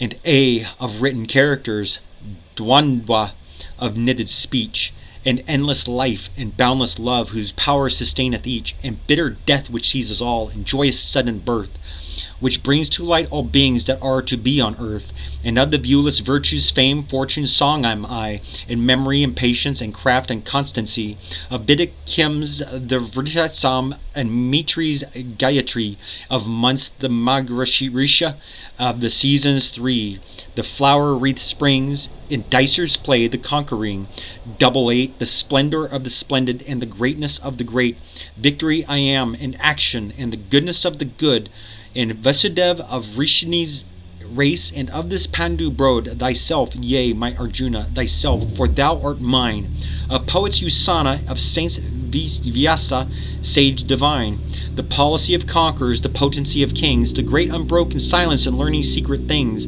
the lore of all the learned, the seed of all which springs, living or lifeless, still or stirred, whatever beings be, none of them is in all the worlds but exists by me, nor tongue can tell, Arjuna, nor end of telling come, of these boundless glories whereof I teach thee some, for wheresoever is wondrous work, and majesty, and might, from me hath all proceeded.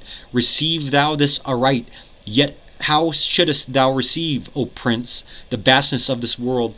I, who am all, and made it all, abide its separate Lord.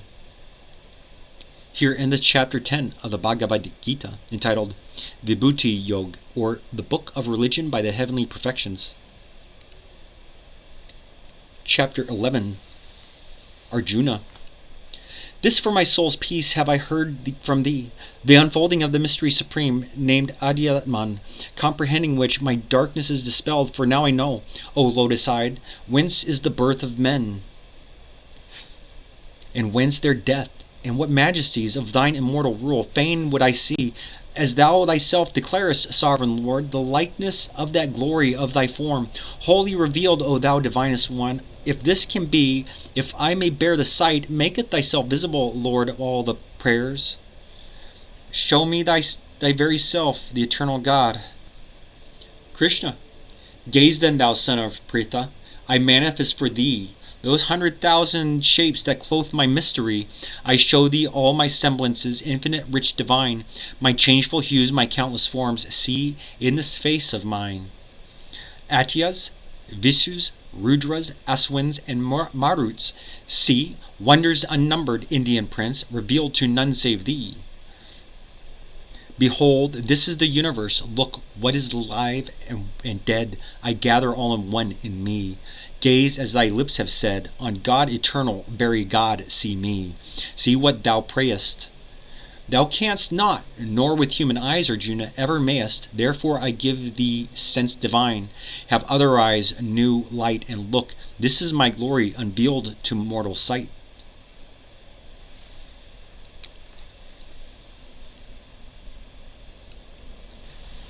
Sanjaya. Then, O king, the god so sang, and this is a narrator, Sanjaya. Then, O king, the god so sang, stood to prick the sun displaying all the splendor, wonder, dread of his vast almighty head, out of countless eyes beholding, out of countless mouths commanding.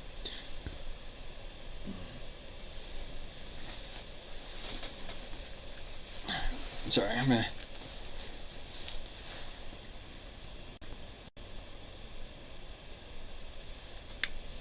Supremely standing, countless radiant glories wearing, countless heavenly weapons bearing, crowned with garlands of star clusters, robed in garb of woven lusters, breathing from his perfect presence breaths of every subtle essence, and of all heavenly odors shedding, blinding brilliance overspreading, boundless beautiful all spaces, with his all-regarding faces. So he showed, if there should rise suddenly within the skies sunburst of 1,000 suns, flooding earth with beams undeemed of, then might be that Holy One's majesty and radiance dreamed of. So did Pandu's son behold all this universe unfold, all its huge diversity into one vast shape, and be visible and viewed and blended in one body, subtle, splendid, nameless, the all-comprehending God of gods, the never-ending deity. But sore amazed, thrilled, o'erfilled, dazzled, and dazed, Arjuna knelt, bowed his head, and clasped his palms, and cried and said, Arjuna, Yea, I see, Lord, all is wrapped in thee. The gods are in thy glorious frame, the creatures of earth and heaven and hell, in thy divine form dwell, and in thy countenance shine all the features of Brahma sitting lone upon his lotus throne, of saints and sages and the serpent races, Ananta of Vasuki. Yea, mightiest Lord, I see thy thousand arms and breasts and faces, and eyes on every side, perfect, diversified, and nowhere end of thee, nowhere beginning, nowhere a center, shifts where'er souls gaze, lifts thy central self, all wielding and all winning.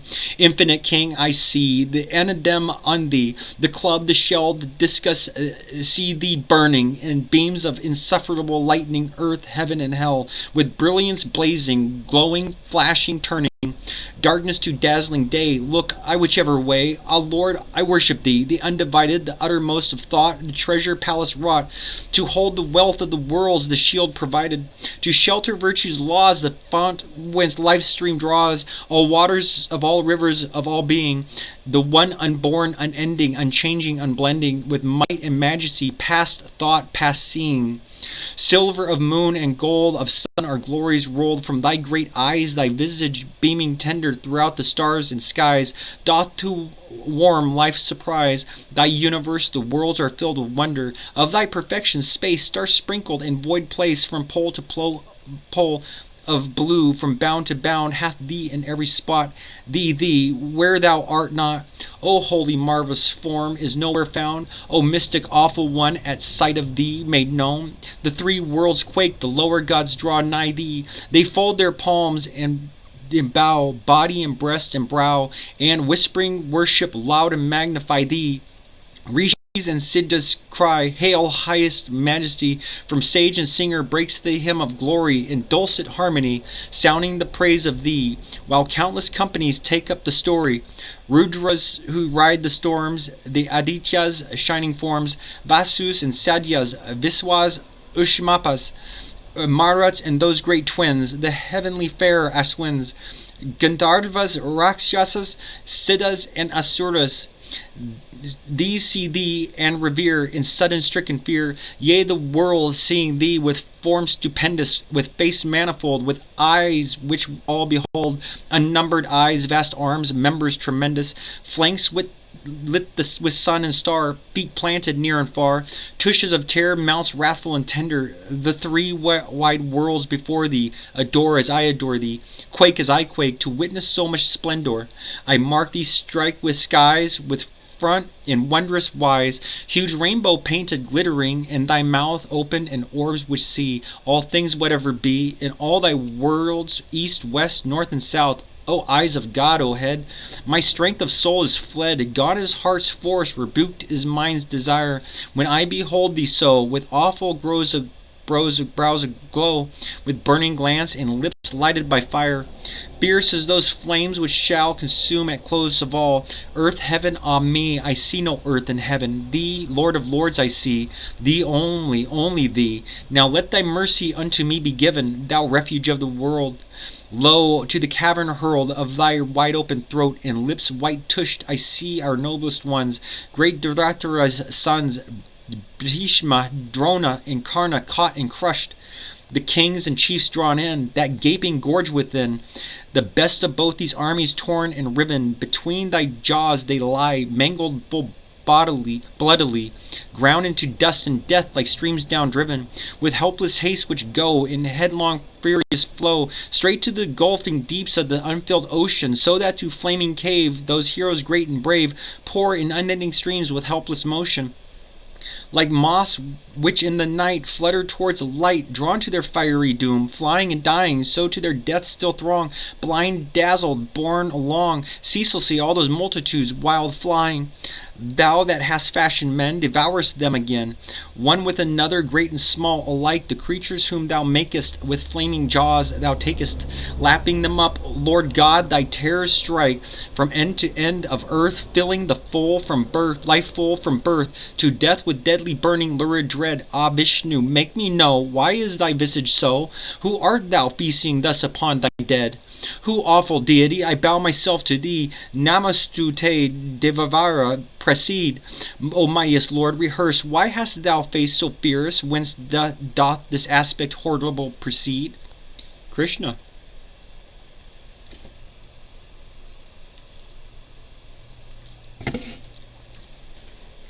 Thou seest me as Time who kills, Time who brings all to doom, the slayer Time, ancient of days, come hither to consume. Excepting thee, of all these hosts of hostile chiefs arrayed, there stands not one shall leave alive the battlefield dismayed. No longer be, arise, obtain renown, destroy thy foes, fight for the king that waiting thee when thou hast vanquished those. By me they fall, not thee.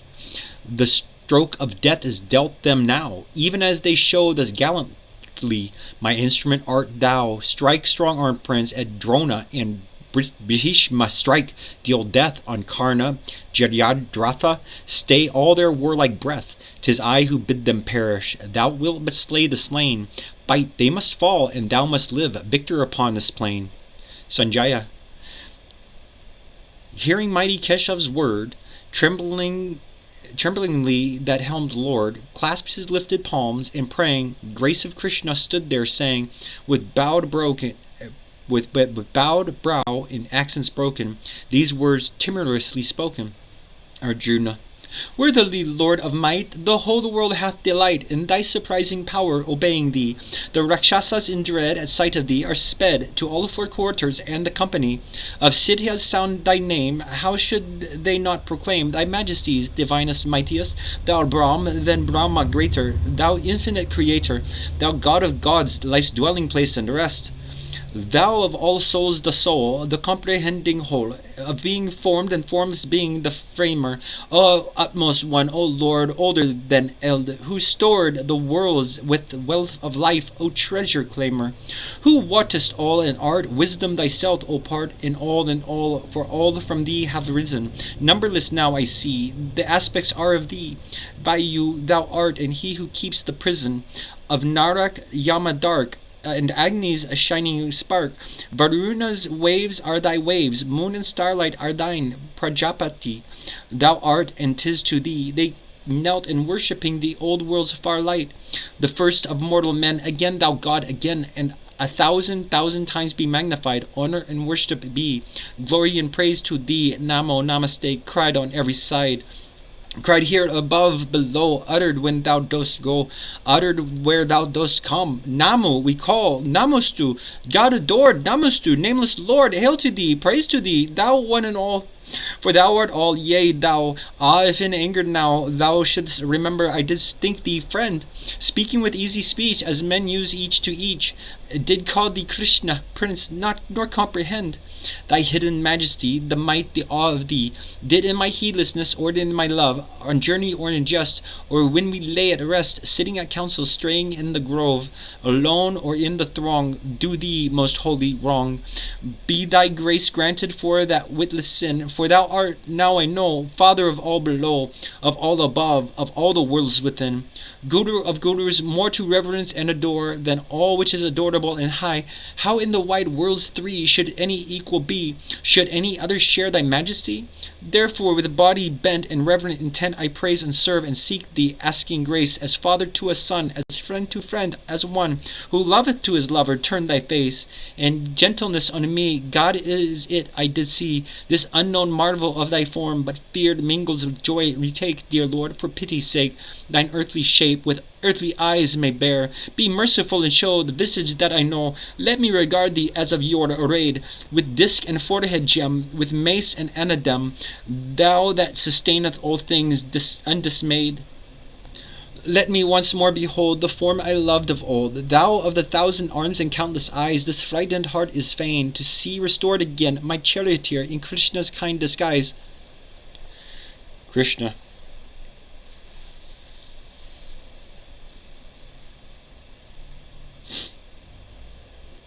Yea, thou hast seen, Arjuna, because I loved thee well, the secret countenance of me, revealed by mystic spell, shining and wonderful and vast, majestic, manifold, which none save thou in all the years had favor to behold.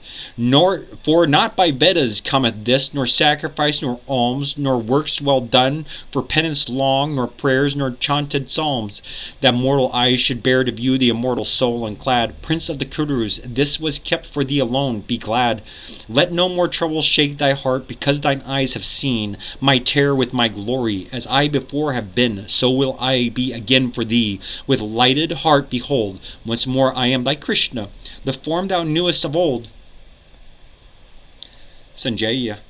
These words to Arjuna spake Vasudev, and straight did take back again the semblance dear of the well-loved charioteer. Peace and joy it did restore when the prince beheld once more mighty Brahma's form and face, clothed in Krishna's gentle face. Arjuna. Now do I see come back, Janardana, this friendly human frame my mind can think. Calm thoughts once more my heart beats still again. Krishna. Yea, it was wonderful and terrible to view me as thou didst, dear prince. The gods dread and desire continually to view, yet not by Vedas, nor from sacrifice, nor penance, nor gift-giving, nor with prayer shall any be so behold as thou hast seen. Only by fullest service, perfect faith, and uttermost surrender am I known, and seen and entered into, Indian prince, who doeth all for me, who findeth me in all, adoreth always, loveth all which I have made in me, for love's sole end, that man, Arjuna, unto me doth wend. Here endeth chapter 11 of the Bhagavad-Gita, entitled Vesvarpadarsanam, or the Book of the Manifesting of the One and Manifold.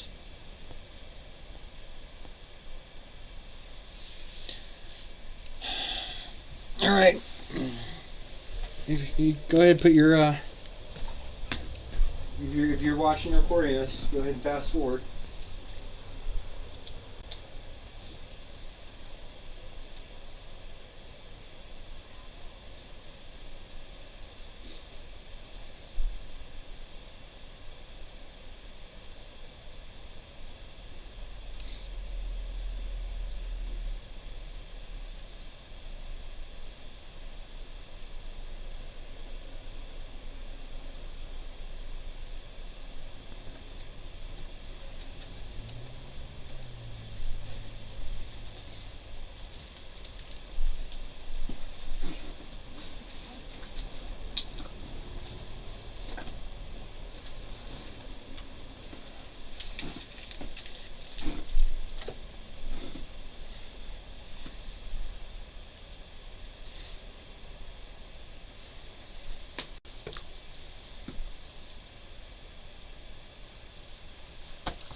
Warhorse. Such a great story of a rider going to battle, charging into machine gun's nest. One of the last cavalry charges where they made iron tanks. Oh dear Warhorse. Chapter 12, Arjuna. Lord, of the men who serve thee true in heart, as God revealed, and of the men who serve, worshipping thee unrevealed, embodied far, which take the better way of faith and life? Krishna. Whoever serve me as I show myself, constantly true, in full devotion fixed, those hold I very holy, but who serve, worshipping me, the one, the invisible, the unrevealed, unnamed, unthinkable, uttermost, all-pervading, highest, sure, who thus adore me, mastering their sense of one set mind to all glad and all good, these blessed souls come unto me.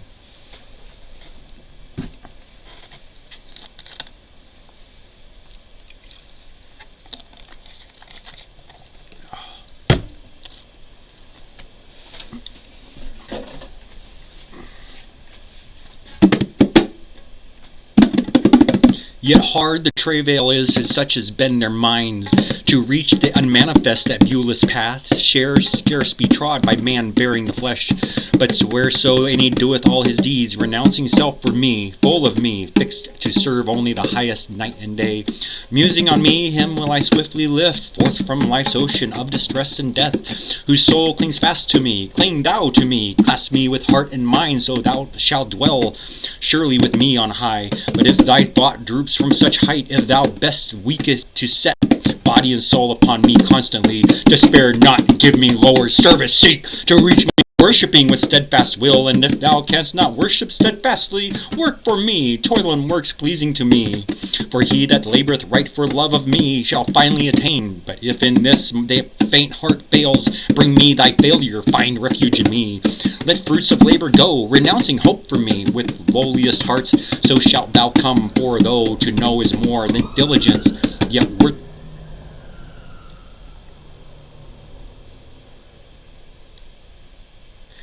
worship is better than knowing, and renouncing better still. Near renunciation, very near, dwelleth eternal peace. Who hateth not of all which lives, living himself benign, compassion from arrogance exempt from love of self, unchangeable by good or ill, patient, contented, firm in faith, mastering himself, true to his word, seeking me, heart and soul vowed unto me. That man I love, who troubleth not his kind, is not troubled by them, clear of wrath, living too high for gladness, grief, or fear. That man I love, who dwelling quiet-eyed, stainless, serene, well-balanced, unperplexed, working with me, yet from all works detached. That man I love, who fixed in faith on me, dots upon none, scorns none, rejoices not, and grieves not, letting good or evil hap, light when it will, and when it will depart. That man I love, who unto friend and foe, keeping equal heart with equal mind, bears shame and glory with an equal peace, takes heat and cold, pleasure and pain, abides quiet of desires, hears praise or calumny, in passionless restraint, unmoved by each, linked by no ties to earth, steadfast to me. That man I love. But most of all I love those happy ones, to whom 'tis life to live in single fervent faith, and love unseeing, drinking the blessed amrit of my being.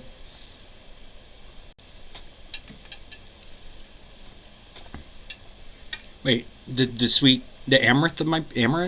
Amrit of my being. Here endeth chapter 12 of the Bhagavad-Gita, entitled Bhakti Yoga, or the Book of the Religion of Faith.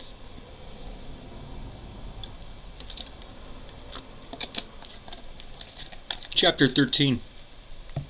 Arjuna. Now would I hear, O gracious Kesava, of life which seems, the soul beyond which sees, and what it is we know or think to know. Krishna. Yea, son of Kunti, for this flesh ye see is Kshetra, is the field where life disports, and that which views and knows it is soul. Kshetrana, in all fields, thou Indian prince, I am Kshetranja. What I am, what surveys. Only that knowledge knows, which knows the known. By the knower, what it is, that field of life, what qualities it hath, and whence it is, and why it changeth, and the faculty that it woteth, the mightiness of this, and how it woteth hear these things from me. The elements, the conscious life, the mind, the unseen vital force, the 9 strange gates of the body and the 5 domains of sense, desire, dislike, pleasure, and pain, and thought deep woven, persistency of being. These are wrought on matter by the soul.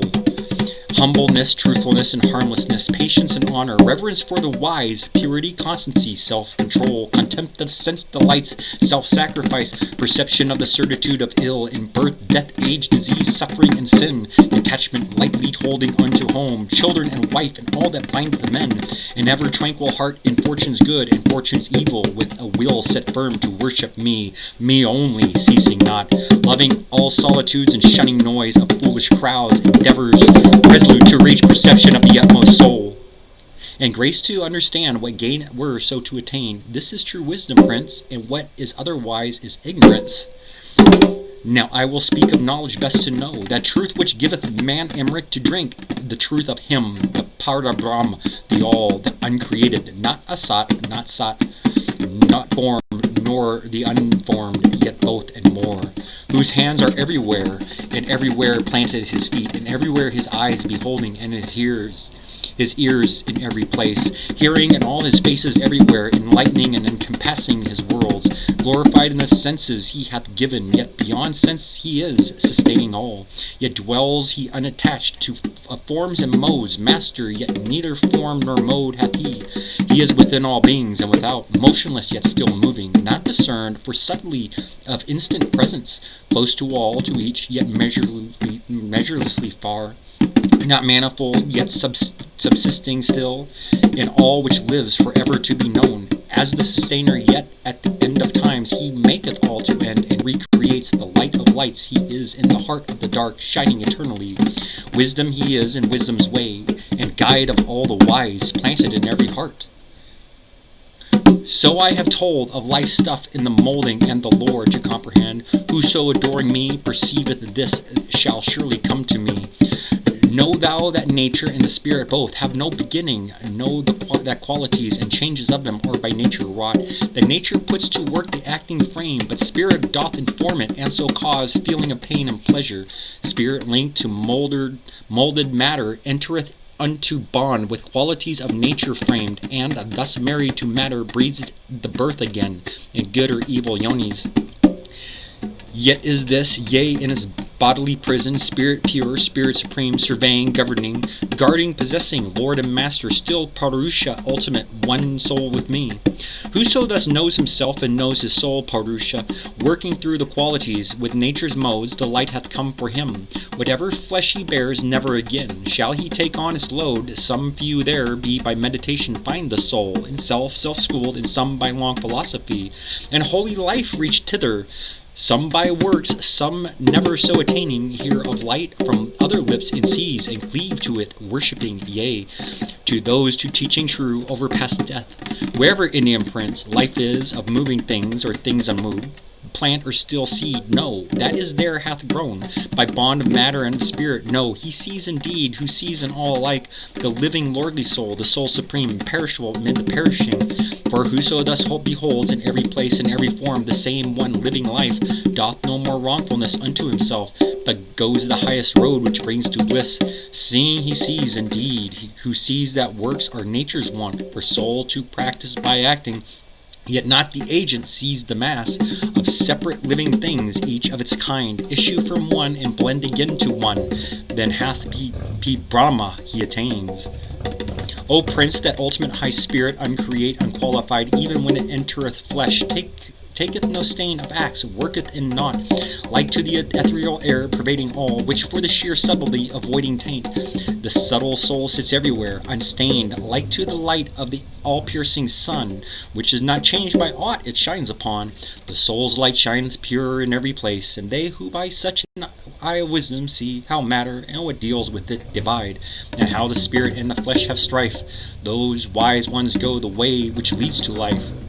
Here is chapter 13 of Bhagavad-Gita, entitled Kshatraskshatrannandivibhragayog, or the Book of Religion by Separation of Matter and Spirit. Chapter 14, Krishna. Yet farther will I open unto thee this wisdom of all wisdoms uttermost, the which possessing all my saints have passed to perfectness, on such high verities, reliant rising unto fellowship with me. They are not born again at birth of kalpas, nor at pralas suffer change. This universe, the womb, is where I plant, seed of all lives. Thence Prince of India comes, birth to all beings. Whoso Kunti's son, mothers each mortal form, Brahma conceives, and I am he that fathers ascending seed. Satwan, Rajas, and Tamas are so named the qualities of nature. Soothfastness, passion, and ignorance, these three bind down the changeless spirit in the changeful flesh, whereof sweet soothfastness by purity, living unsullied and enlightened, binds the sinless soul to happiness and truth, and passion, being kin to appetite, and breeding impulse and propensity, binds the embodied soul, O Kunti's son, by tie of works, but ignorance begot of darkness blinding mortal men binds down their souls to stupor, sloth, and drowsiness. Yea, Prince of India, soothfastness binds souls in pleasant wise to flesh, and passion binds by toilsome strain, but ignorance, which blots the beams of wisdom, binds the soul with sloth, passion, and ignorance. Once overcome through steadfastness, O Bharata, where this with ignorance are absent, passion rules. The ignorance in hearts, not good nor quick, when all gateways of the body shines, the lamp of knowledge then may one see well. Soothfastness settled in that city reigns, where longing is, and ardor and unrest, impulse to strive and gain, and avarice, those spring from passion, prince, ingrained, and where darkness and dullness, sloth, and stupor are, 'tis ignorance hath caused them, Kuru chief. Moreover, when a soul departeth, fixed in soothfastness, it goeth to the place, perfect and pure, to those that know all truth. If it departeth in set habitude of impulse, it shall pass into the world of spirits tied to works, and if it dies in hardened ignorance, that blinded soul is born anew in some enlightened womb. The fruit of soothfastness is true and sweet, the fruit of lust is pain and toil, the fruit of ignorance is deeper darkness, yea. For light brings light, and passion ache to have, and gloom bewilderments, and ignorance grow forth from ignorance. Those of the first rise ever higher, those of the second mode take a mid place. The darkened souls sink back to lower deeps loaded with witlessness. When watching life the living man perceives the only actors are the qualities, and knows what rules beyond the qualities, then is he come nigh unto me. The soul is passing forth from the three qualities, whereby arise all bodies, overcomes birth, death, sorrow, and age, drinketh deep the undying wine of Amrit. Arjuna. O my lord, which be the signs to know him that hath gone past the three modes? How liveth he? What way leadeth him safe beyond the threefold modes? Krishna.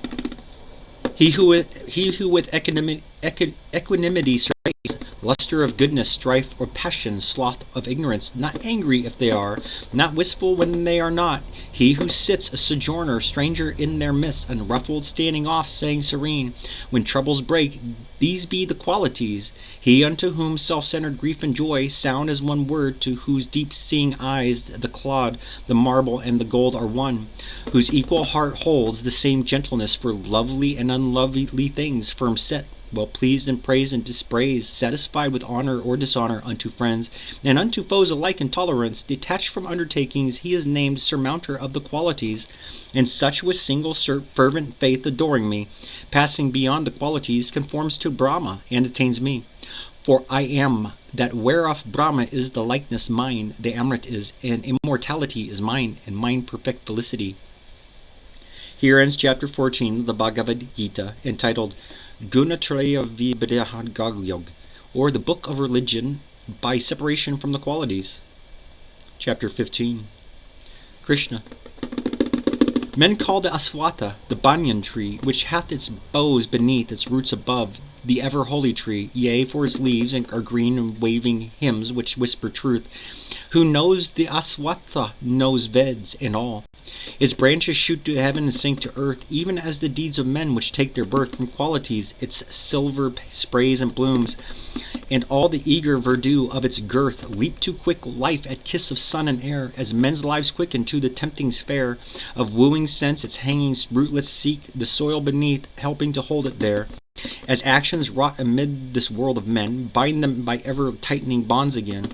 If ye knew well the teaching of the tree, what its shape saith, and whence it springs, and then how it must end, and all the ills of it, the axe of sharp detachment ye would whet, and cleave the clinging snaky roots, and lay this atwata of sense life low to set new growths upspringing to the happier sky, which they who reach shall have no day to die, nor fade away, nor fall to him, I mean, Father and First, who made the mystery of old creation for him to come, they from passion and from dreams who break away, who part the bonds constraining them to flesh, and him the highest worshipping alway, no longer grow at mercy of what breeze of summer pleasure stirs the sleeping trees, what blast of tempest tears them bough and stem to the eternal world past such as these. Another sun gleams there, another moon, another light, not dusk, nor dawn, nor noon, which they who once behold return no more. They have attained my rest, life's utmost boon. Then in this world of manifested life, the undying spirit setting forth from me, taketh on form it draweth to itself from being's storehouse, which containeth all senses and intellect. The sovereign soul that's entering the flesh or quitting it gathers these up as the wind gathers scents, blowing above the flower beds, ear and eye and touch and taste and smelling. These it takes, yea, and a sentient mind, linking itself to sense things so. The unenlightened ones mark not that spirit when it goes or comes, nor when he takes his pleasure in the form, conjoined with qualities, but those see plain who have the eyes to see. Holy souls see which strive thereto. Enlightened they perceive that spirit in themselves, but foolish ones, even though they strive, discern not, having hearts unkindled, ill-informed.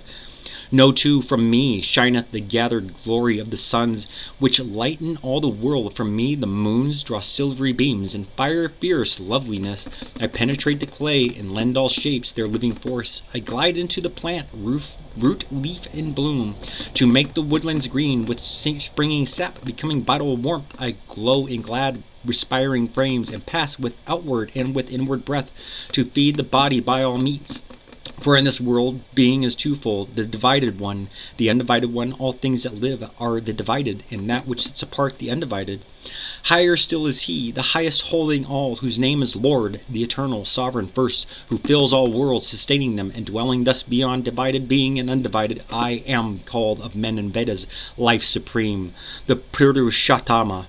Who knows me thus, with mind unclouded, knoweth all, dear prince, and with his whole soul ever worshippeth me. Now is a sacred secret mystery declared to thee, who comprehendeth this hath wisdom, he is quit of works in bliss. Here ends chapter 15 of the Bhagavad-Gita, entitled Purushottama Prakritog, or the Book of Religion by Attaining the Supreme. Krishna. Chapter 16, Krishna. Fearlessness, singleness of soul, the will always to strive for wisdom, opened hand, and governed appetites, and piety, and love of lonely study, humbleness, uprightness, heed to injure not which lives, truthfulness, slowness, and unto wrath, a mind that lightly letteth go what others prize, and equanimity and charity, which spieth no man's fault, and tenderness towards all that suffer, a contented heart, fluttered by no desires, a bearing mild, modest, and grave, with manhood nobly fixed, with patience, fortitude, and purity, an unrevengeful spirit never given to rate itself too high.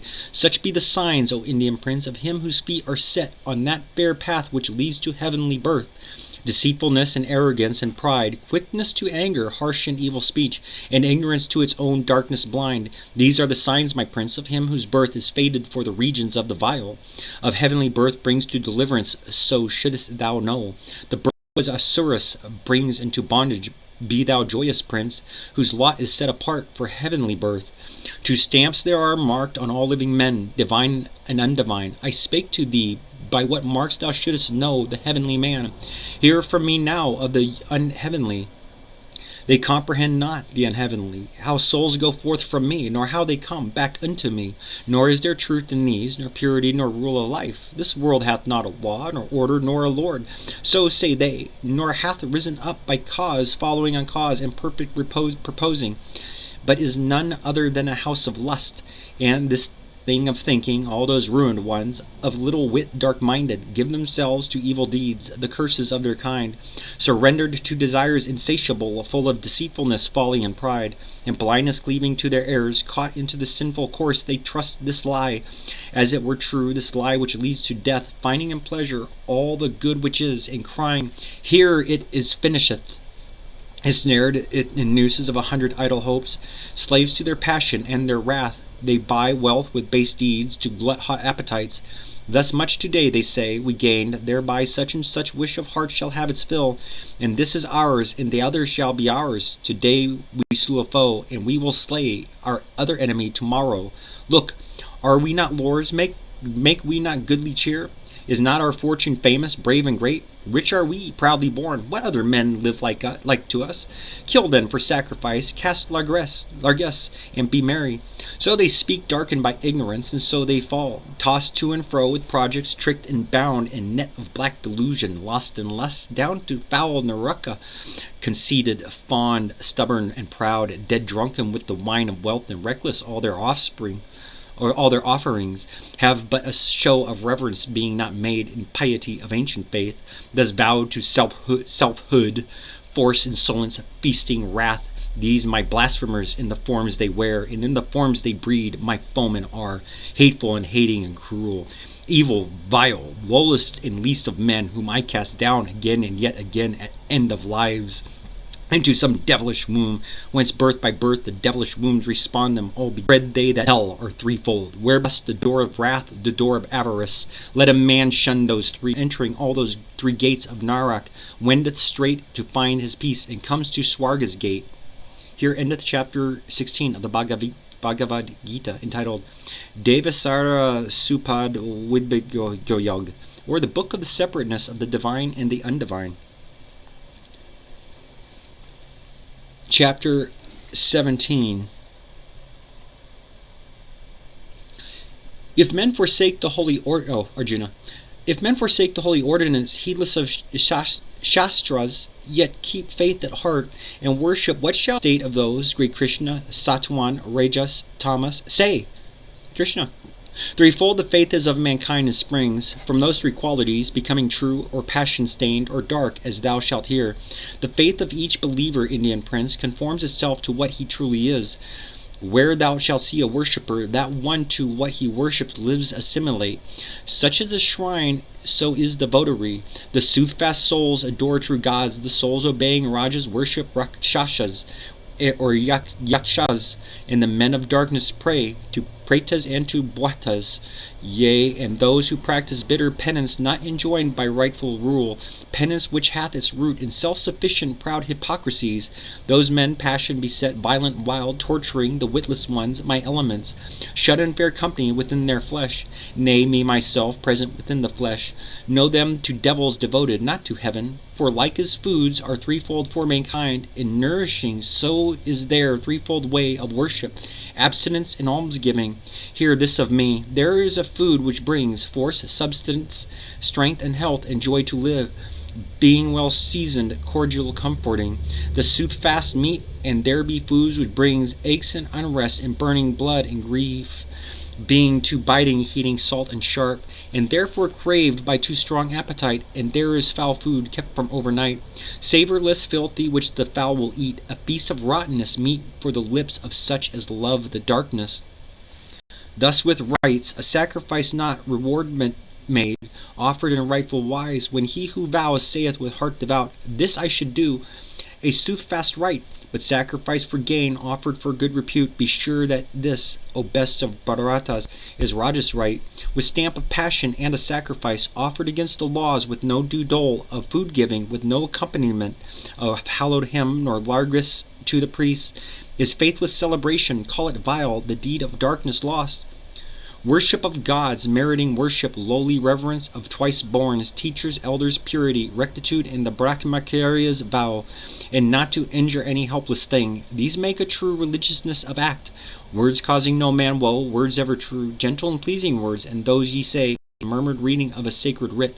These make the true religiousness of speech, serenity of soul, benignity, sway of the silent spirit, constant stress. To sanctify the nature, these things make good right and true religiousness of mind.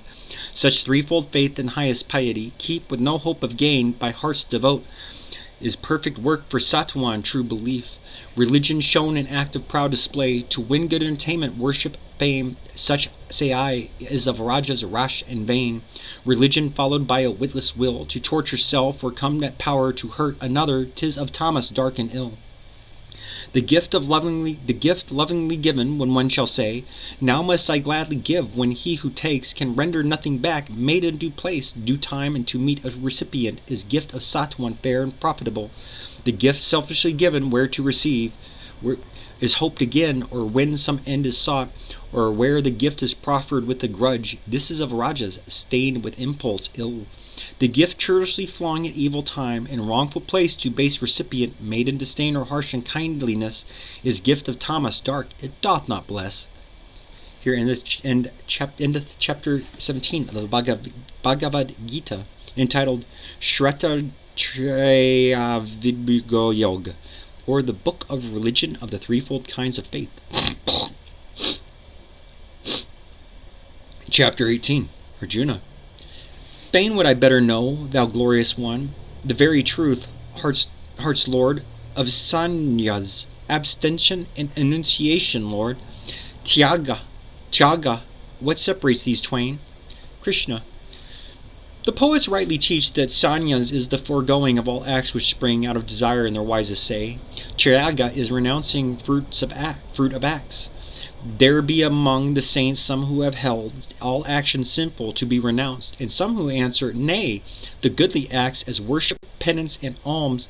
Penance alms must be performed. Hear now my sentence, best of Bharatas. 'Tis well set forth, O chaser of thy foes. Renunciation is of threefold form, and worship, penance, alms, not to be stayed, nay, to be gladly done, for all those three are purifying waters for true souls.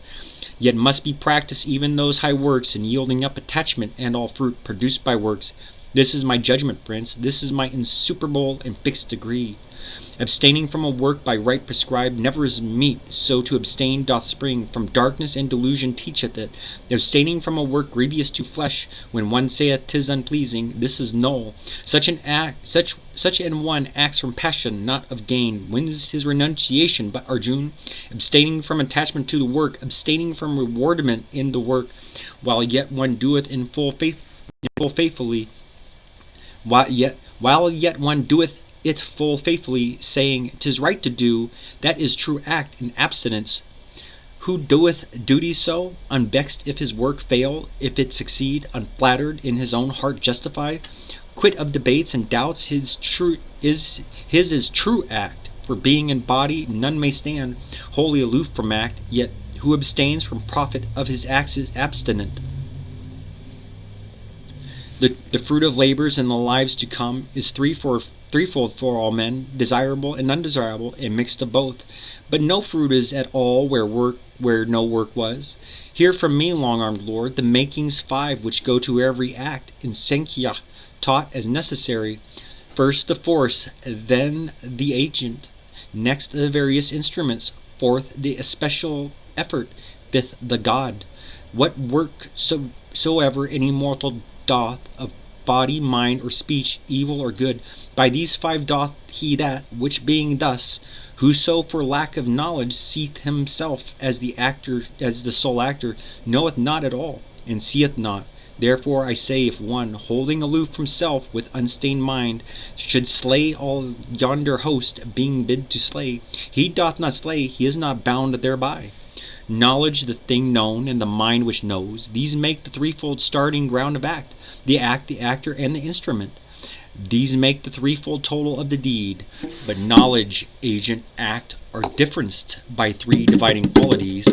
Hear now which be the qualities dividing them.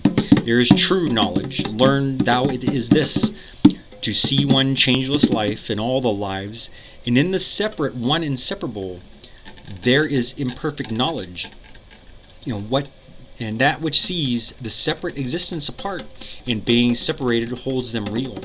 There is false knowledge, that which blindly clings as to one as if 'twere all, seeking no cause, deprived of life, narrow and dull and dark. There is right action, that which being enjoined is wrought without attachment, passionlessly, for duty, not for love, nor hate, nor gain. There is vain action, that which men pursue, aching to satisfy desires, impelled by sense of self, and all self-absorbing stress. This is of Rajas, passionate and vain. There is dark action, when one doth a thing, heedless of issues, heedless of the hurt or wrong for others, heedless if he harm his own soul. 'Tis of tamas, black and bad.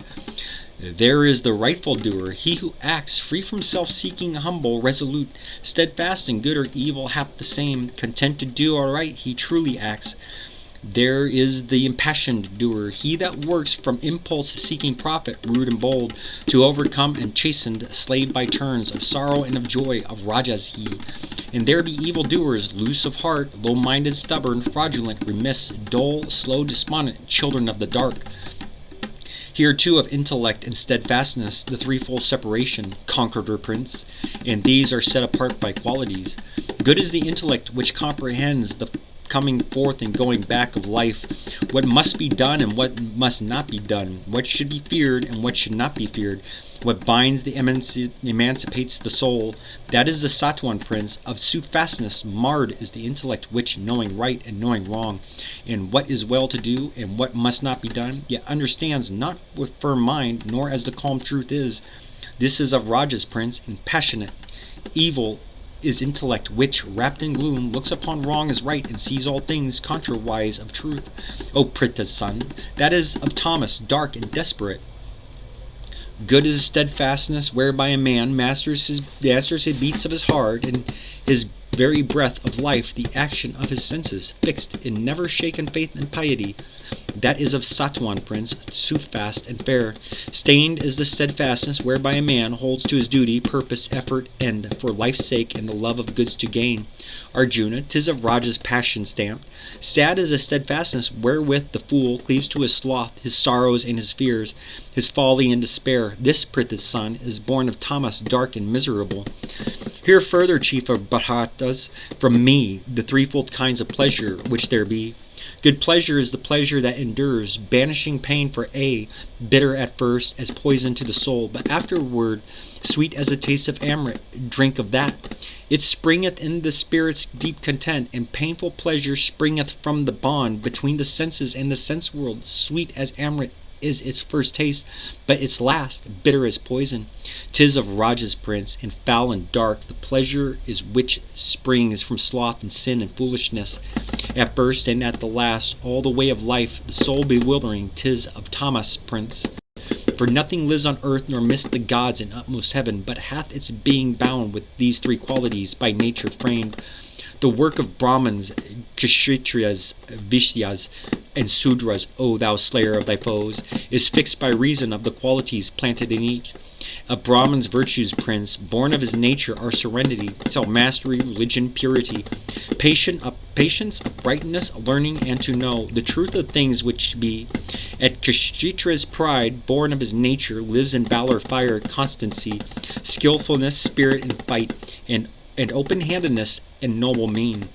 As a lord of men, Avishya's task, born with his nature, is to till the ground, tend cattle, venture trade.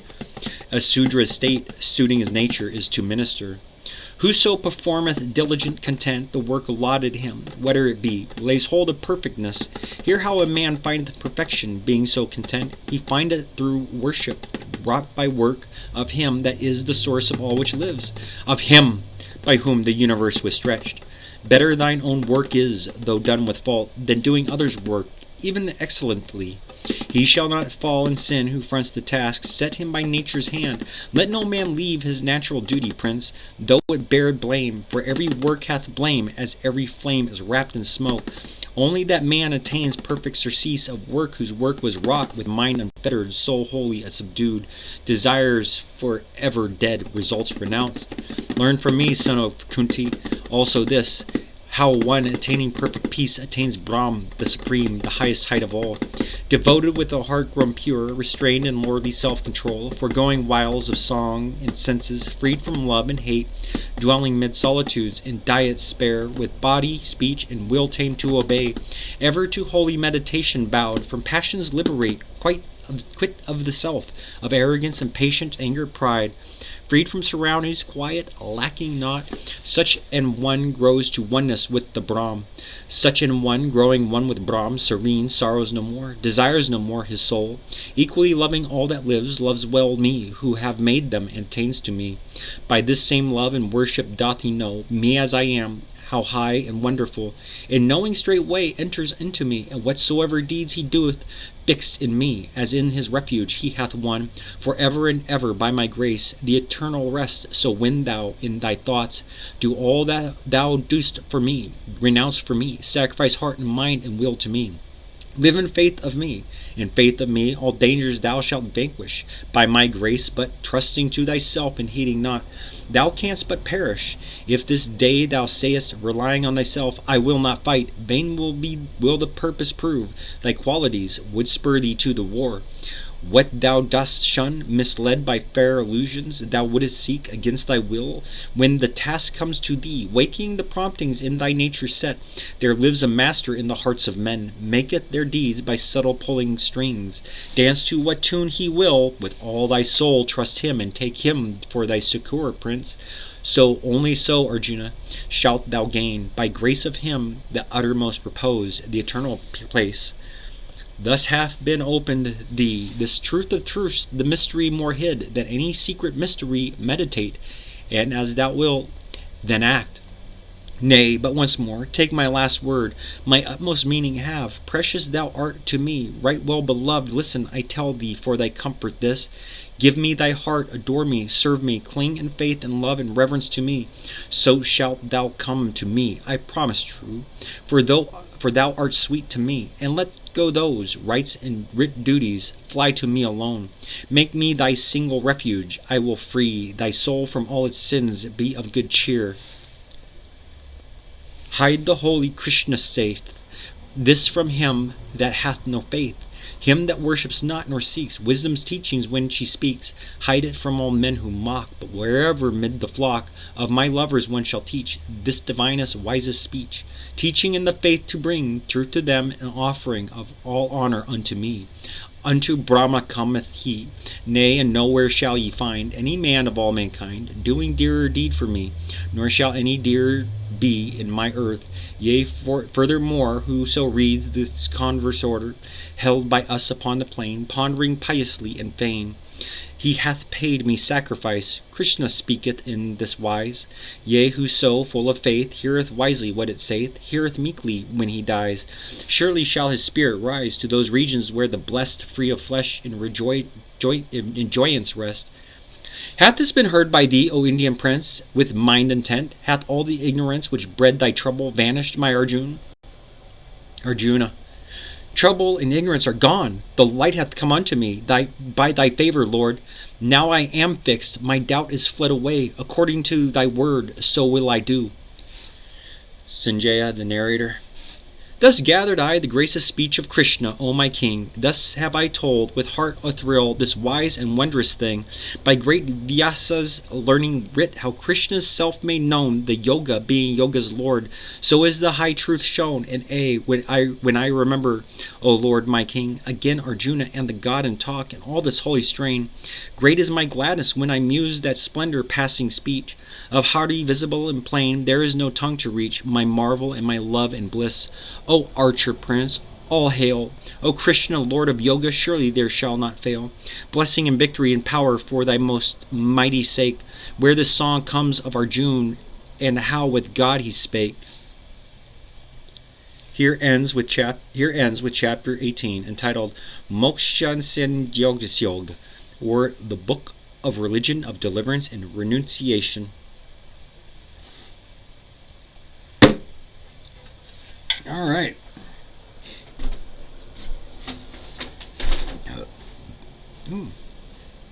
222. Good time to stop.